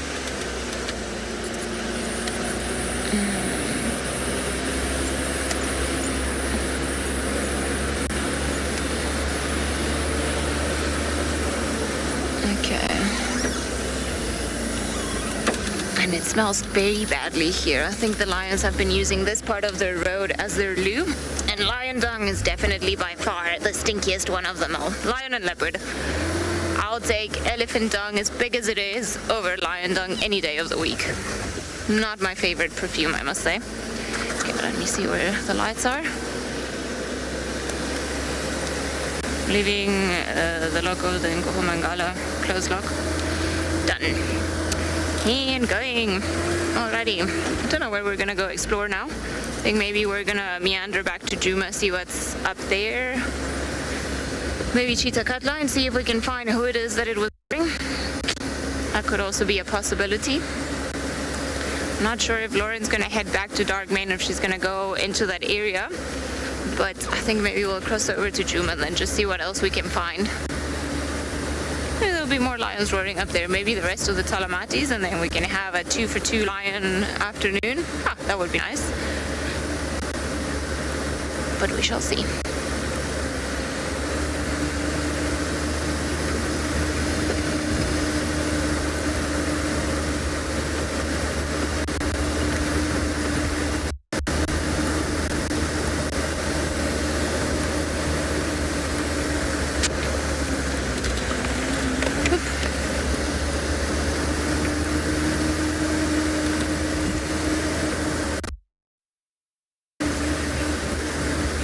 Lucy, you're saying that hopefully Dark give us a show. Well, that would be quite lovely if he were. I just want to find out, however, what Lauren's plans are. I don't know if FC can maybe assist in that. Because if she's going to go to Darkmane, then I'm going to go look for other lions. But if she wants to stay by the hyena den and then just try to figure out more of the puzzle, then I'm happy to go and follow up in that area. Because she is closer to both places than me, and I don't mind going somewhere else. Okay, well, Jared, can you just confirm with her? Because if she is going to stay at the hyena den, I might try my luck with Darkmane, see if he'll roar for us. Ha. Although, who knows? Sometimes it's once flop down the side and then like he usually hasn't walked too far in the last 3 days. So I don't know what he's up to. I don't know if he's waiting for the girls to come back to him. I don't know. I don't think the girls are ignoring him because I heard them answering yesterday. So maybe he just feels like they're too far away and he's not interested in going all the way there to where they are.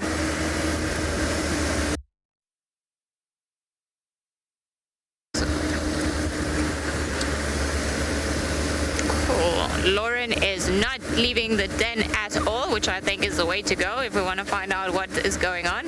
So I'm gonna head my way, see if we can get lucky with Darkmane while Lauren just puts up her tent at the hyena den.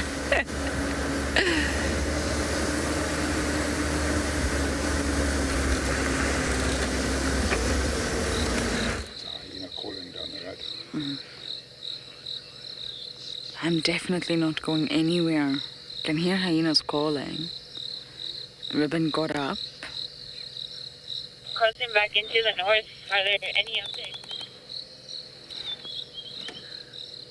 She's alert. I just wanted to see her body, her position and injuries. Let's just stick on her. The injuries, from what I can see... Her tail!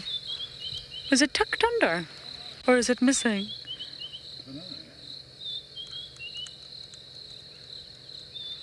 It's hard in the infrared. Please tell me, everyone, that it was just tucked under. She's leaving because she can hear calls. Owen.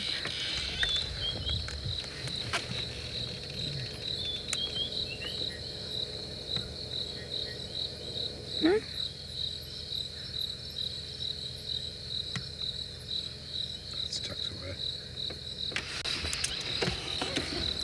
I'm just going to follow a little bit. Our infrared reach doesn't... Oh, sorry, Owen. It was a bit of a rapid start. Our infrared reach doesn't go that far. I'm just going to keep this off for now.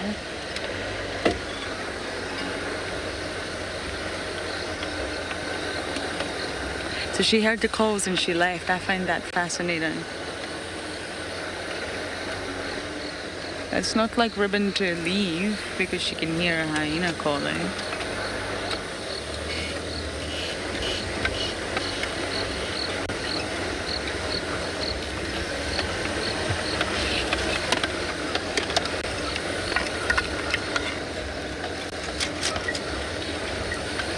I think she went just down here. Was there something off with her tail, everyone, or am I going crazy? Possibly going crazy. You're welcome to tell me that. Maybe she's got it tucked really, really tightly underneath. Many of you also see it. Okay. How can Ribbon have lost her tail? Okay, she's gone into a hairy part now, I'm afraid.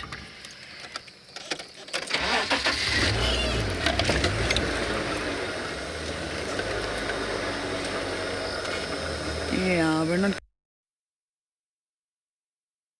drainage. For not so long ago, we had that wonderful Kalamba sighting with Gran and Damon from Pinda.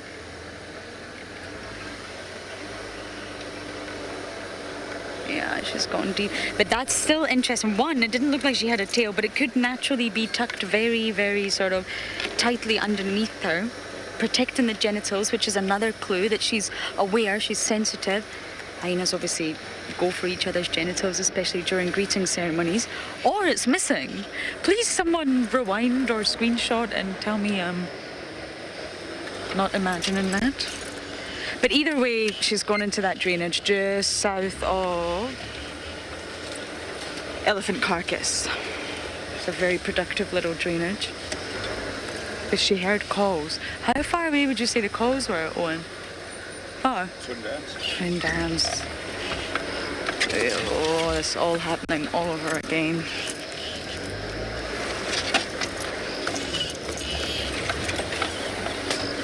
There's a bit of a stump here. Yep, that behaviour in itself tells me something. She left. Jared, my director, has just told me she really thinks the tail is missing. Ribbon had a tail the last time I saw her. Wow, this just keeps getting more and more mind-blowing. So she's now seriously injured on the head. Well, not seriously. She's got injuries on her neck and her... I'm just going to go past the den one more time in case these hyenas are coming this way. So she's got injuries on her neck and her ears, bleeding, but like Nassim said, it's pretty superficial and she's missing her tail. Oh, my goodness. But the fact that she heard the whooping, we heard the whooping, and she's off. She's hiding. This is also not great news, but she's still okay. She's at the den, which suggests the cubs are okay.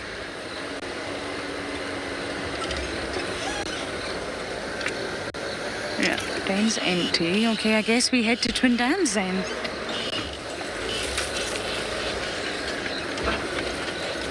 I am very glad I got to see her. Tomorrow is my last day for this year. Let's say for this year. And I don't know if I would have been able to leave if I hadn't seen her. But I've seen her now. We're getting there. And maybe not all of you enjoy hyenas, but it's a story. We're following a story, and it's not just any story. It's a remarkable one. Sandy, I agree. It does seem like Ribbon's going through the most.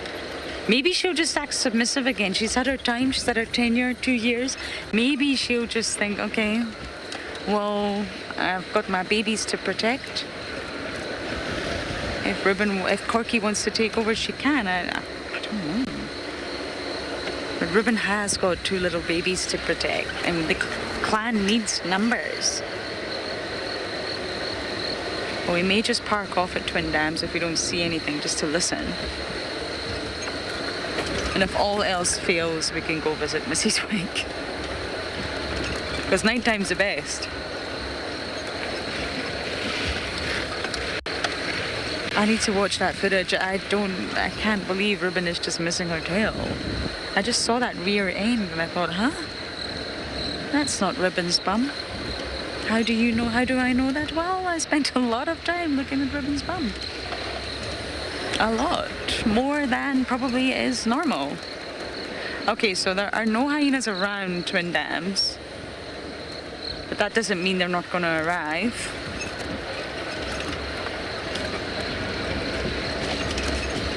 I think maybe staying still on the dam wall for a little while is a good plan of action. So that is exactly what I'm going to do.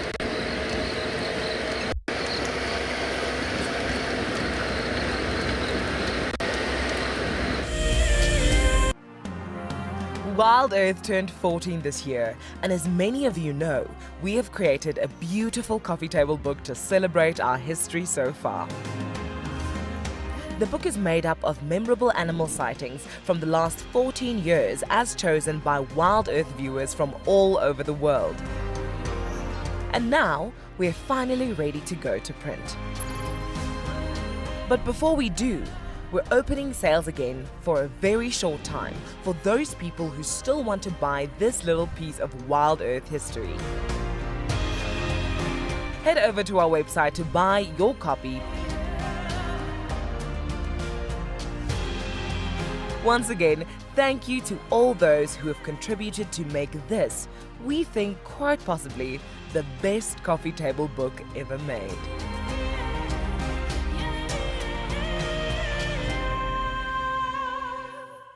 If you love to watch WildEarth, then we are inviting you to join our Explorers program. For a monthly subscription, you will have the opportunity to win fantastic WildEarth expeditions, join our guides for a chat around the fire, receive weekly highlights from our shows, and much more. All the money will go to keeping these live safaris on air, which in turn allows us to escape into nature every single day. This is a battle of two great carnivores of the African wilderness. Whew. Whoa! You don't want to be under those jaws. Definitely, this round goes to the lion. Look at that. Fantastic. Expect the unexpected here on WildEarth daily. Hi, I'm Mike Anderson, and I come to you live every day from Eco Training Pridelands Conservancy in South Africa. The wild animal I think is most underrated. I think buffaloes are the most underrated. They're so tenacious and ferocious and also very, very protective of each other, which I find incredible. You know, sometimes people think of the big five, they just think of lions and leopards and other big animals, but I think buffaloes are pretty underrated. Catch up with the guides daily here on WildEarth.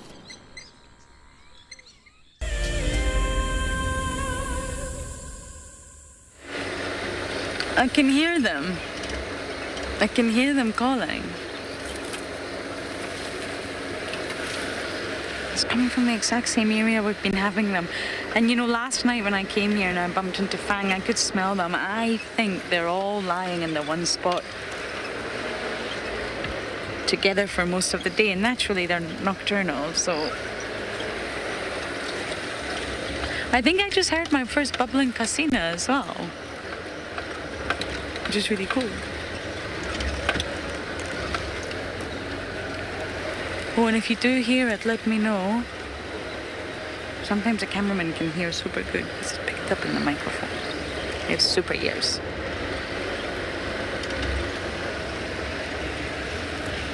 I'm also going to use my nose, everyone, which might seem a little weird. I am weird, though. I have a really heightened sense of smell, and I could smell them the other day, which makes me think they were lying there all day, which is why I can smell them. And I just wonder if they're hanging out in the same spot because there's something going on.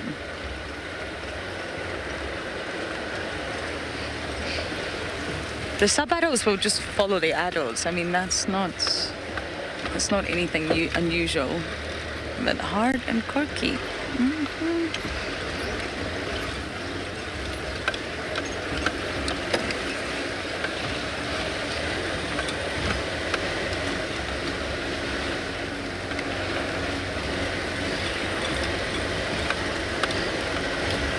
It is difficult to determine sound. I find that really challenging, but I mean, you can get a rough location.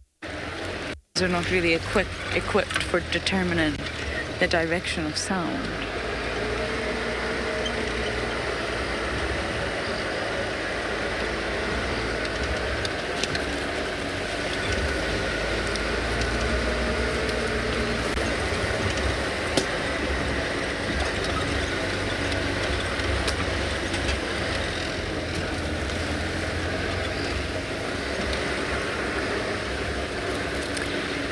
Denise, I could actually be wrong. We could see ribbon tomorrow and her tail could be there. I could be wrong. It just looked very bizarre. So she's either A, lost her tail, or B, scared because she heard the whooping and she's tucked her tail so far underneath, tightly underneath. It's quite a flexible tail, and it's covering her genitalia, the most sensitive part of a female and the male. And so she's either covering it or she's missing it, and using the monitor in infrared is really difficult for me. So it's not a serious injury per se. She'll survive. Lots of animals. We see lions without tails. We see giraffes without tails. Elephants. Zebra. But it may affect... I don't think it will affect her. Obviously, they use their tail for communication, but there's definitely still a stump there. There's part of it there that she'll still be able to lift up for asserting dominance and communicating. And it looked like that sort of black fly swatting part was missing. So she may have some trouble getting the pesky insects away from her sensitive regions. But again, I could be wrong. It was just a moment.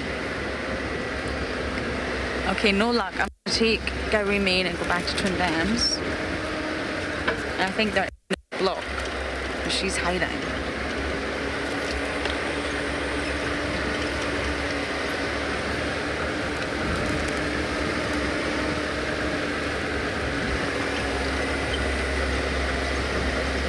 So the fact that as soon as she heard the first whoop, she'll know immediately who it is. We don't, but she does.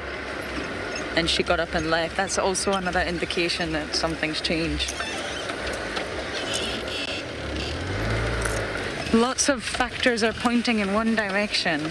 And it doesn't mean that Corks is going to kill Ribbon, not at all. Ribbon just has to change her behavior. Ribbon didn't kill Corky.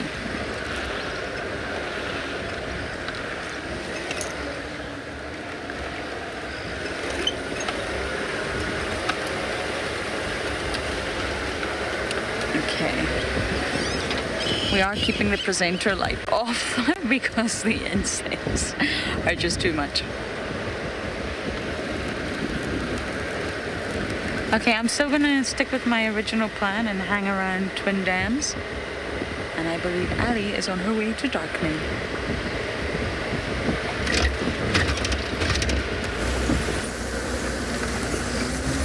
Well, that does sound like a plan.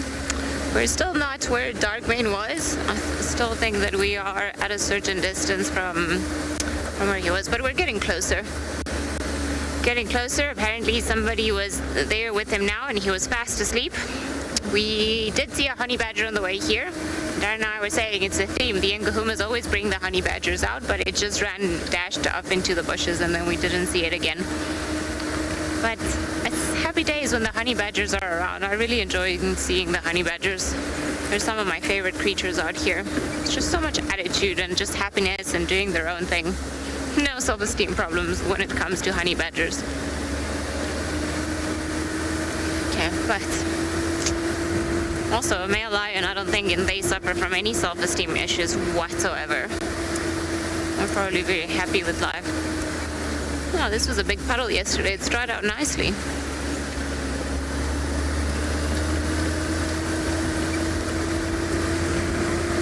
All right, Darkman. Roar when we get there, please. You were roaring quite early yesterday, so let's keep it up.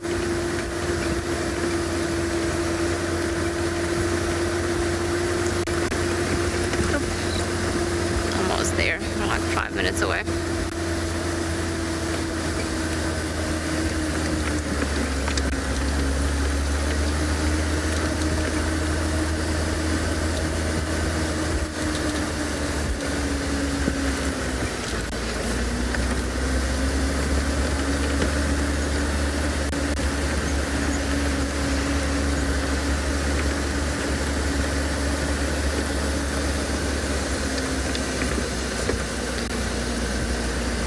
Jasmine, maybe he's hopeful. Maybe he's staying near the kill because he's hoping that somehow will miraculously fall and then he'll be able to catch it. Or maybe, I don't know if that was where the kill was. I think it's a little bit further. Or maybe he's just gonna try his luck and maybe he'll try climbing up and then getting the kill. I wouldn't be surprised if he tried that either. Just trying to see where the very obvious two track goes in. Now, let's look for a sleepy male lion. Just go into low range.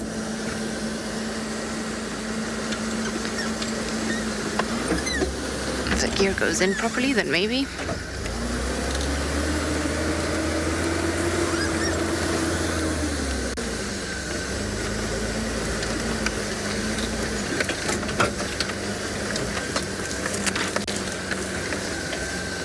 I mean, there's a kill. Where is the lion? I see eyes. I can see the lion. The lion's got his head up. This is a first for Darkmane in a long time. I'm gonna get there now. I just wanna keep an eye out on the road because these lights are not particularly great. Oh, there we go. What is that? Is that Shasha up there? Oh, this is hilarious. Okay, so can you see? This is very funny. There's Darkmane right in front of us, and then Darren, if you can use the IR on the top of the termite mound behind, that's Shasha there. You go up. That there. That is a leopard right there. Sneaky Shasha. Okay, so you are much braver than I gave you credit for. Well done. It's just looking at Darkmane. So then he's being the courageous young boy waiting for the lion to actually leave so that he can come back and get his kill. I don't blame you. Oh, sorry. I turn off the light there. I turn off the car lights. You should have the IR light. Okay, something is not working, so I'm just going to leave the light on for now. Darkmane is not facing in the direction of Shasha whatsoever, so he cannot see, or this is not affecting Shasha negatively in any way. So I just want... Are you sorted with the...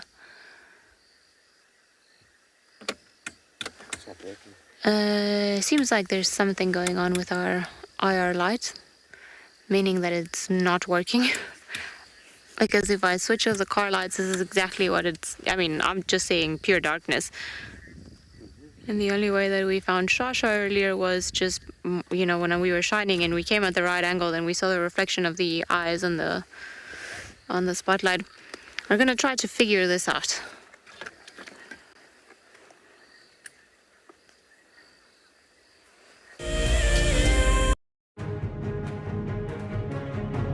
After all these years of watching WildEarth just on your computer, you can now watch it through your connected TV, your Apple TV, or your Roku box. And if you're like me, you're always on the move, then go download the mobile app on your app store and watch it from your phone.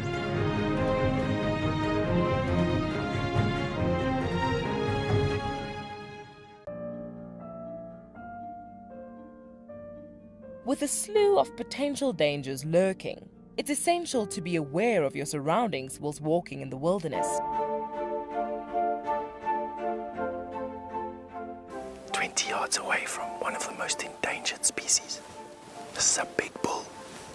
What a moment, what a close encounter with an Ellie bull.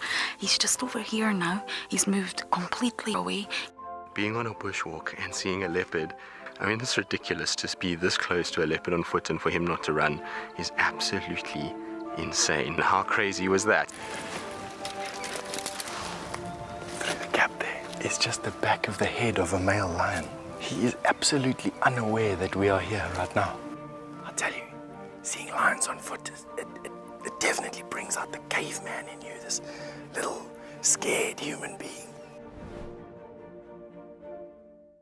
Looks like it's a very difficult climb because every time it tries to climb, the ground is breaking, so it slides down. But it's the only one. Look at that.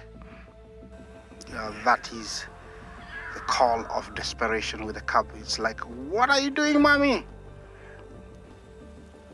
Oops! Oof! Expect the unexpected here on Wild Earth daily. Hi, my name is Tristan Dix, and I am a guide here at Djuma Private Game Reserve for Wild Earth. I have been living for the past decade here in the Sabi Sands, and that has allowed me an intimate connection with this place and a better understanding of how it works.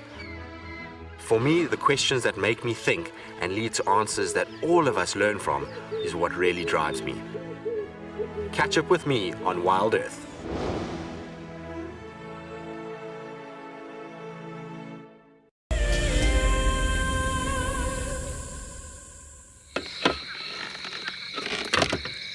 Can you believe Shasha made an appearance? He's rocked back up. Leopards rarely leave their kills. I do have an insect in my eye, everyone, so bear with me.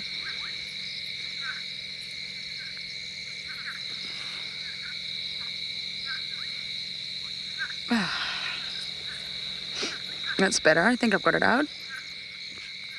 Nope, false alarm, haven't.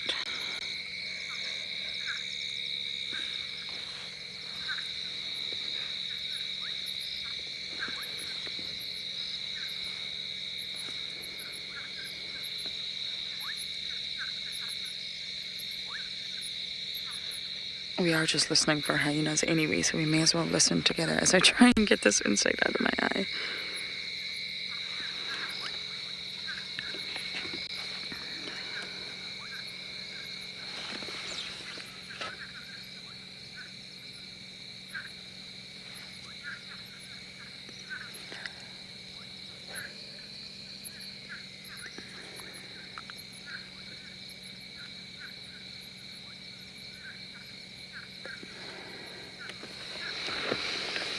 Okay, I think it's possibly out.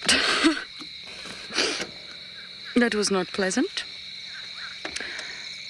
All right, no luck so far. We're going to go back up onto Twin Dam's wall.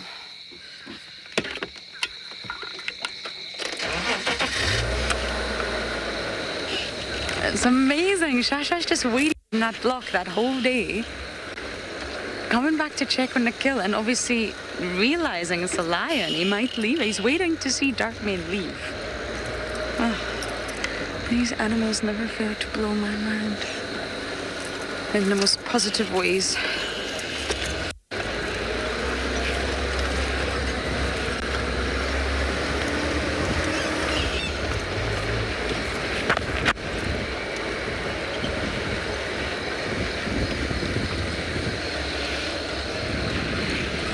Catherine, 100% loud and busy. That's why we're not turning that light on because I've already had one insect to the eye. Jolly good. But it's becoming loud. Loud, loud, loud. I love it. It's not quiet.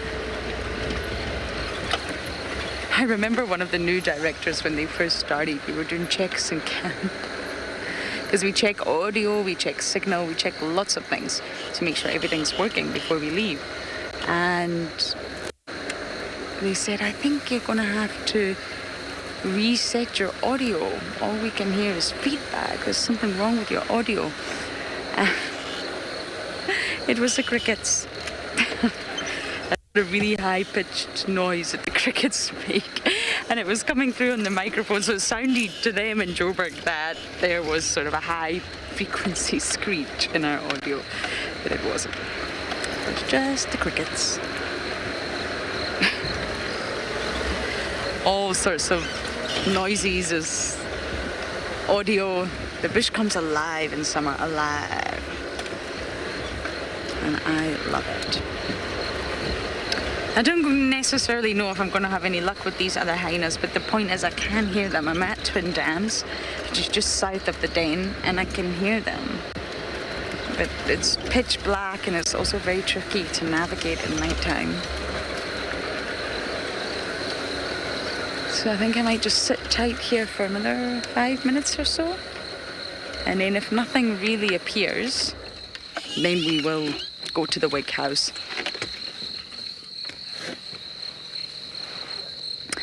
Kate, that's a good question. You mean Ngwazi, I'm guessing. I highly doubt it. I really doubt that Ngwazi would turn on his mum. He may have to act submissive to the new matriarch, if there is one, but it doesn't mean he's going to harm his mom. There's quite a strong bond between hyena mothers and their offspring. A really strong bond, actually.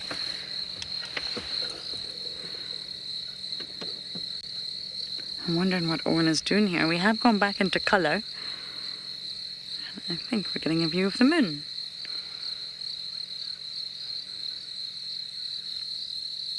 But I'm actually just trying to listen. I know you can't see very much, but this is more a listening exercise. Oh, look at that. The moon in colour at night.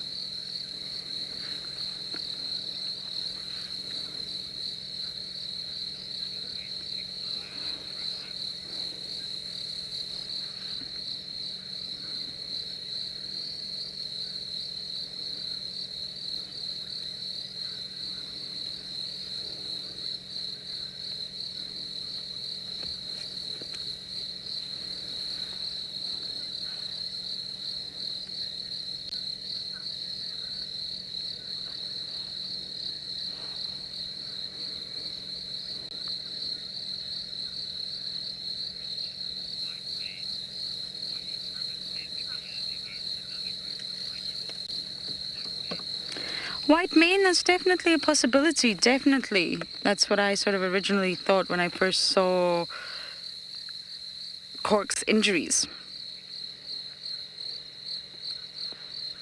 But then I saw her behaviour. We're back in infrared again. And her behaviour was not Corky, was not of a low-ranking individual. So white mane, yes, I originally thought that maybe this has been a clash against hyenas. Another clan, it's completely possible. We watched the North clan have a huge clash with the Happy Zebra clan in the Masai Mara over food. But Corky's behaviour is not telling me that. Ribbon's behaviour now is not telling me that. Heart's behaviour, Intima's behaviour is not telling me that.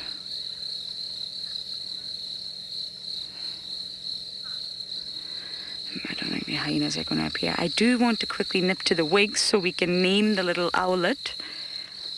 I know that Ali's RR light's not working, but maybe we can just head over there to let us get to the wigs, because we go through a bit of a dip. And then we'll get to see the chick, hopefully without mom. So we can actually get full views of it.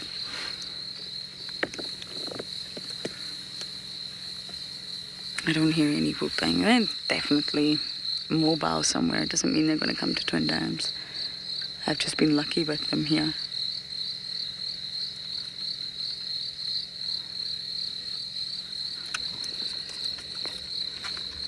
Okay, let's try and make our way slowly to the Wiggs house so we can name our little owlet.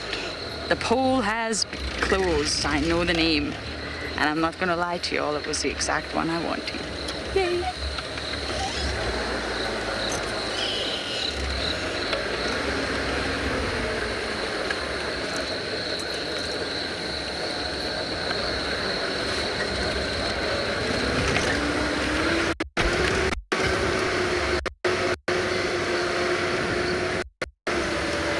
This feels really dark tonight. I don't know why. Normally these lights give off a little bit more coverage. Okay, we are in the Mowati now. Just around the corner is the Wiggs house. So we are going to put our foot down.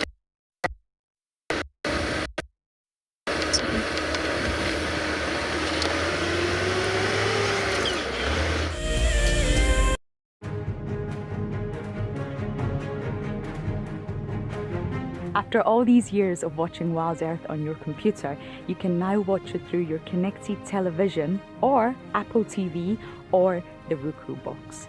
If you're like me and you're always on the go, you can also download the app onto your device and watch it on your phone.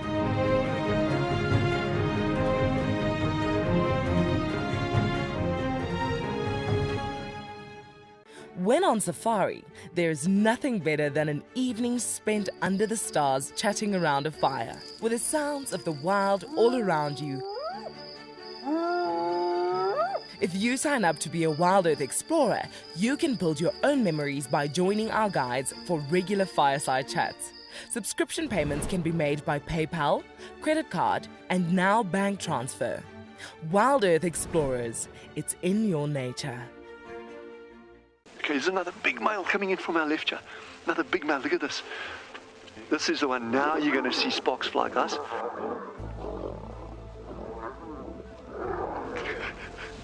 Guys, it doesn't get better than this, eh? Yes, unbelievable. Africa, I love you, eh? Expect the unexpected here on WildEarth daily. My name is Lauren, and I'm currently working in Djuma Private Game Reserve here in South Africa. I love answering your questions during the live safaris. It's my favorite part. It feels like you're on the vehicle with me, and I'm able to teach you exactly what you want to know. If you want to ask a question on WildEarth, then you need to register on our website.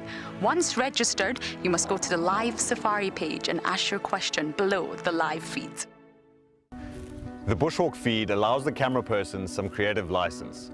This is my favorite style of shooting. You have to be mentally and physically prepared.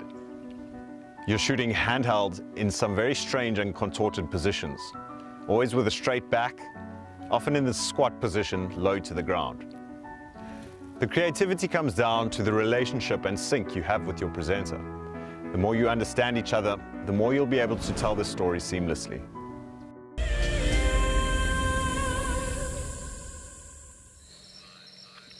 We've made it.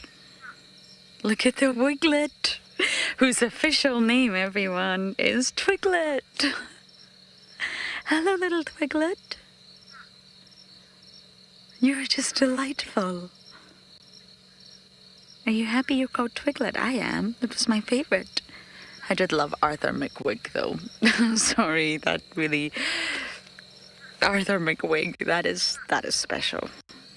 Thank you, everyone, for voting. And Alvin came in second.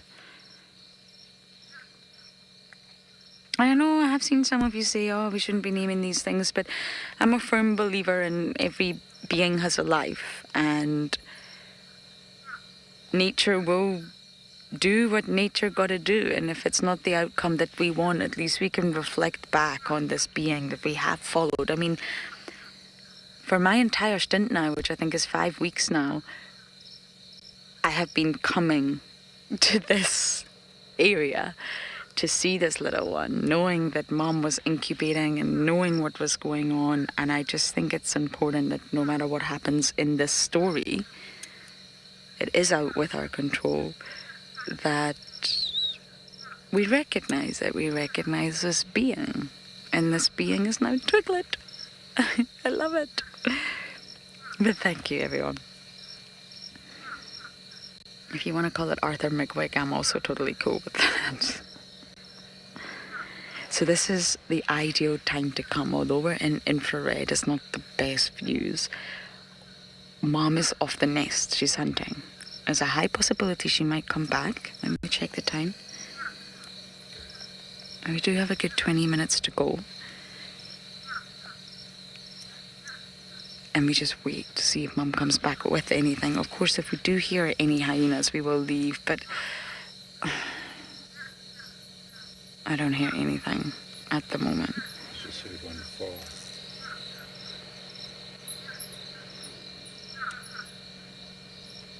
And if Mum does come back with food, this will be great.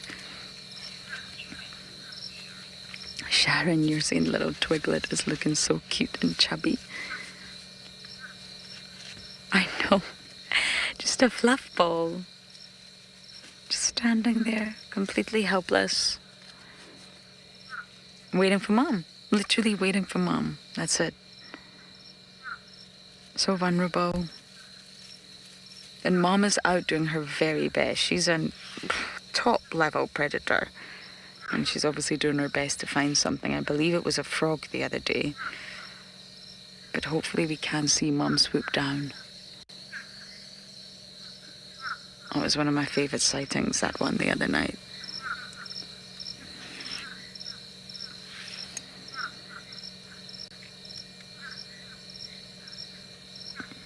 And these animals are nocturnal anyway, but we don't have any lights on it. And it really isn't the most spectacular view, but it's still the chick.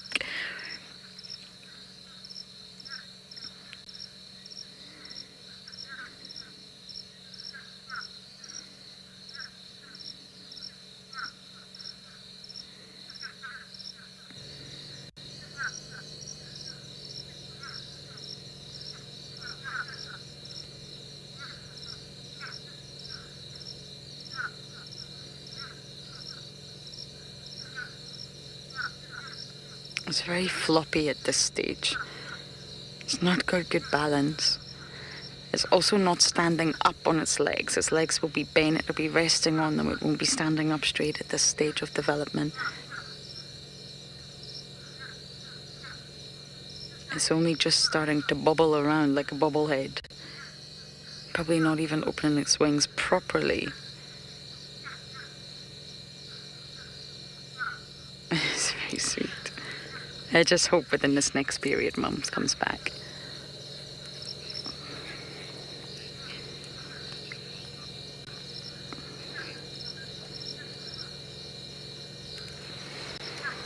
Wesley, I guess it is. It's a good spot. It's a really ideal spot. But I guess it is vulnerable. It's open. It's on the ground, if you like. I guess it is vulnerable in a way.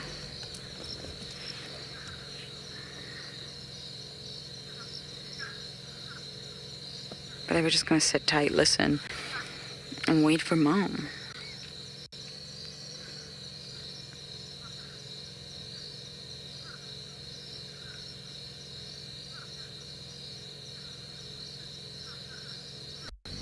Because these are the views we're not getting during the day.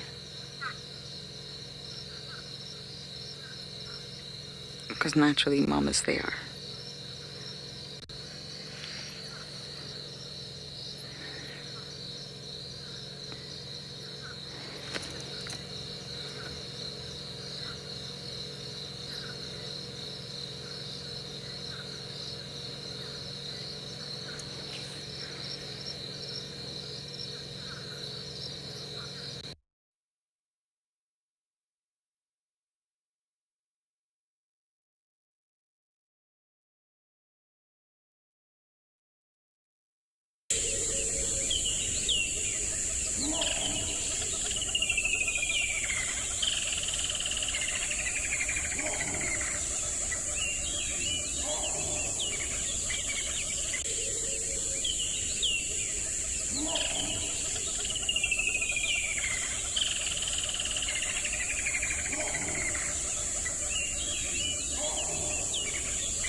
Well, happy to report we are all alive. I'm alive after the fright I got from Darkmane. Shash is still alive and eating the impala, and Darkmane's move off also still alive because, well, nothing was actually going to get him.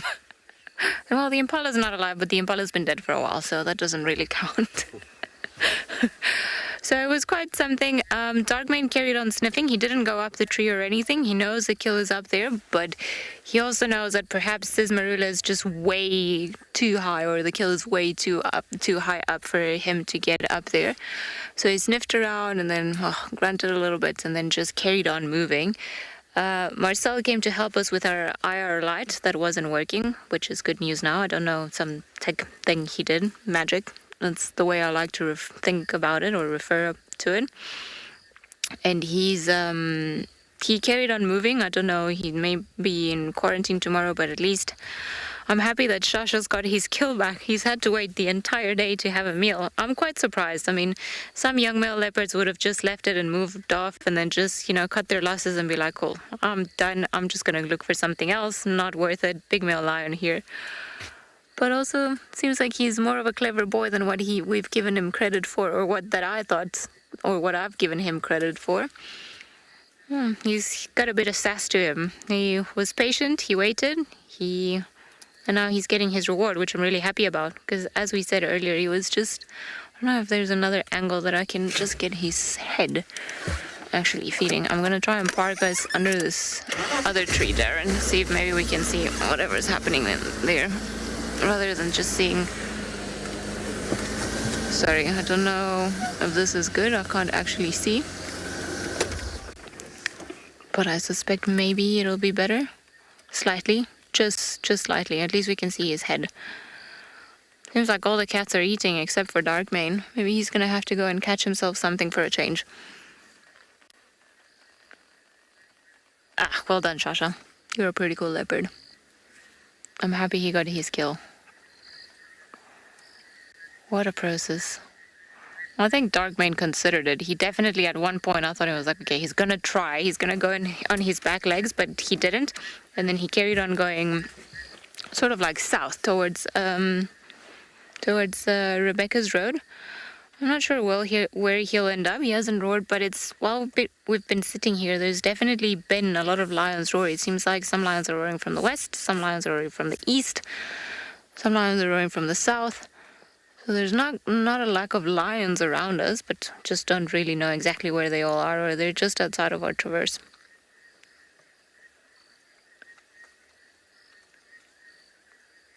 This kill might actually fall. I don't quite understand how he's got it still wedged in there. But the more he eats, they might just drop it.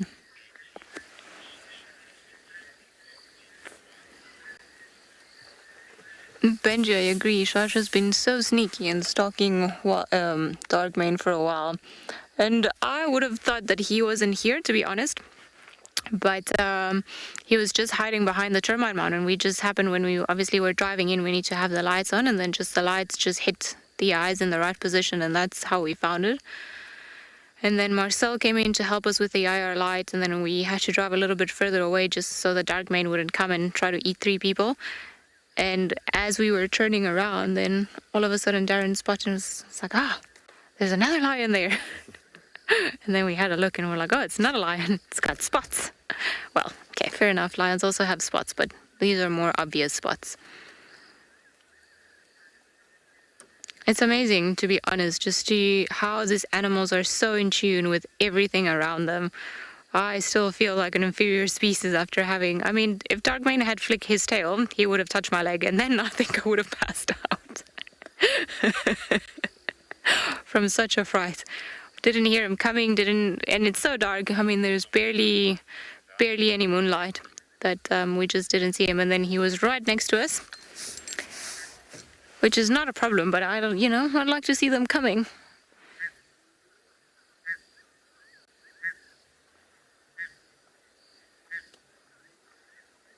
I don't know if I can hear people talking or lions roaring. Enjoying Hong Kong, you're saying, Shasha, you brave boy.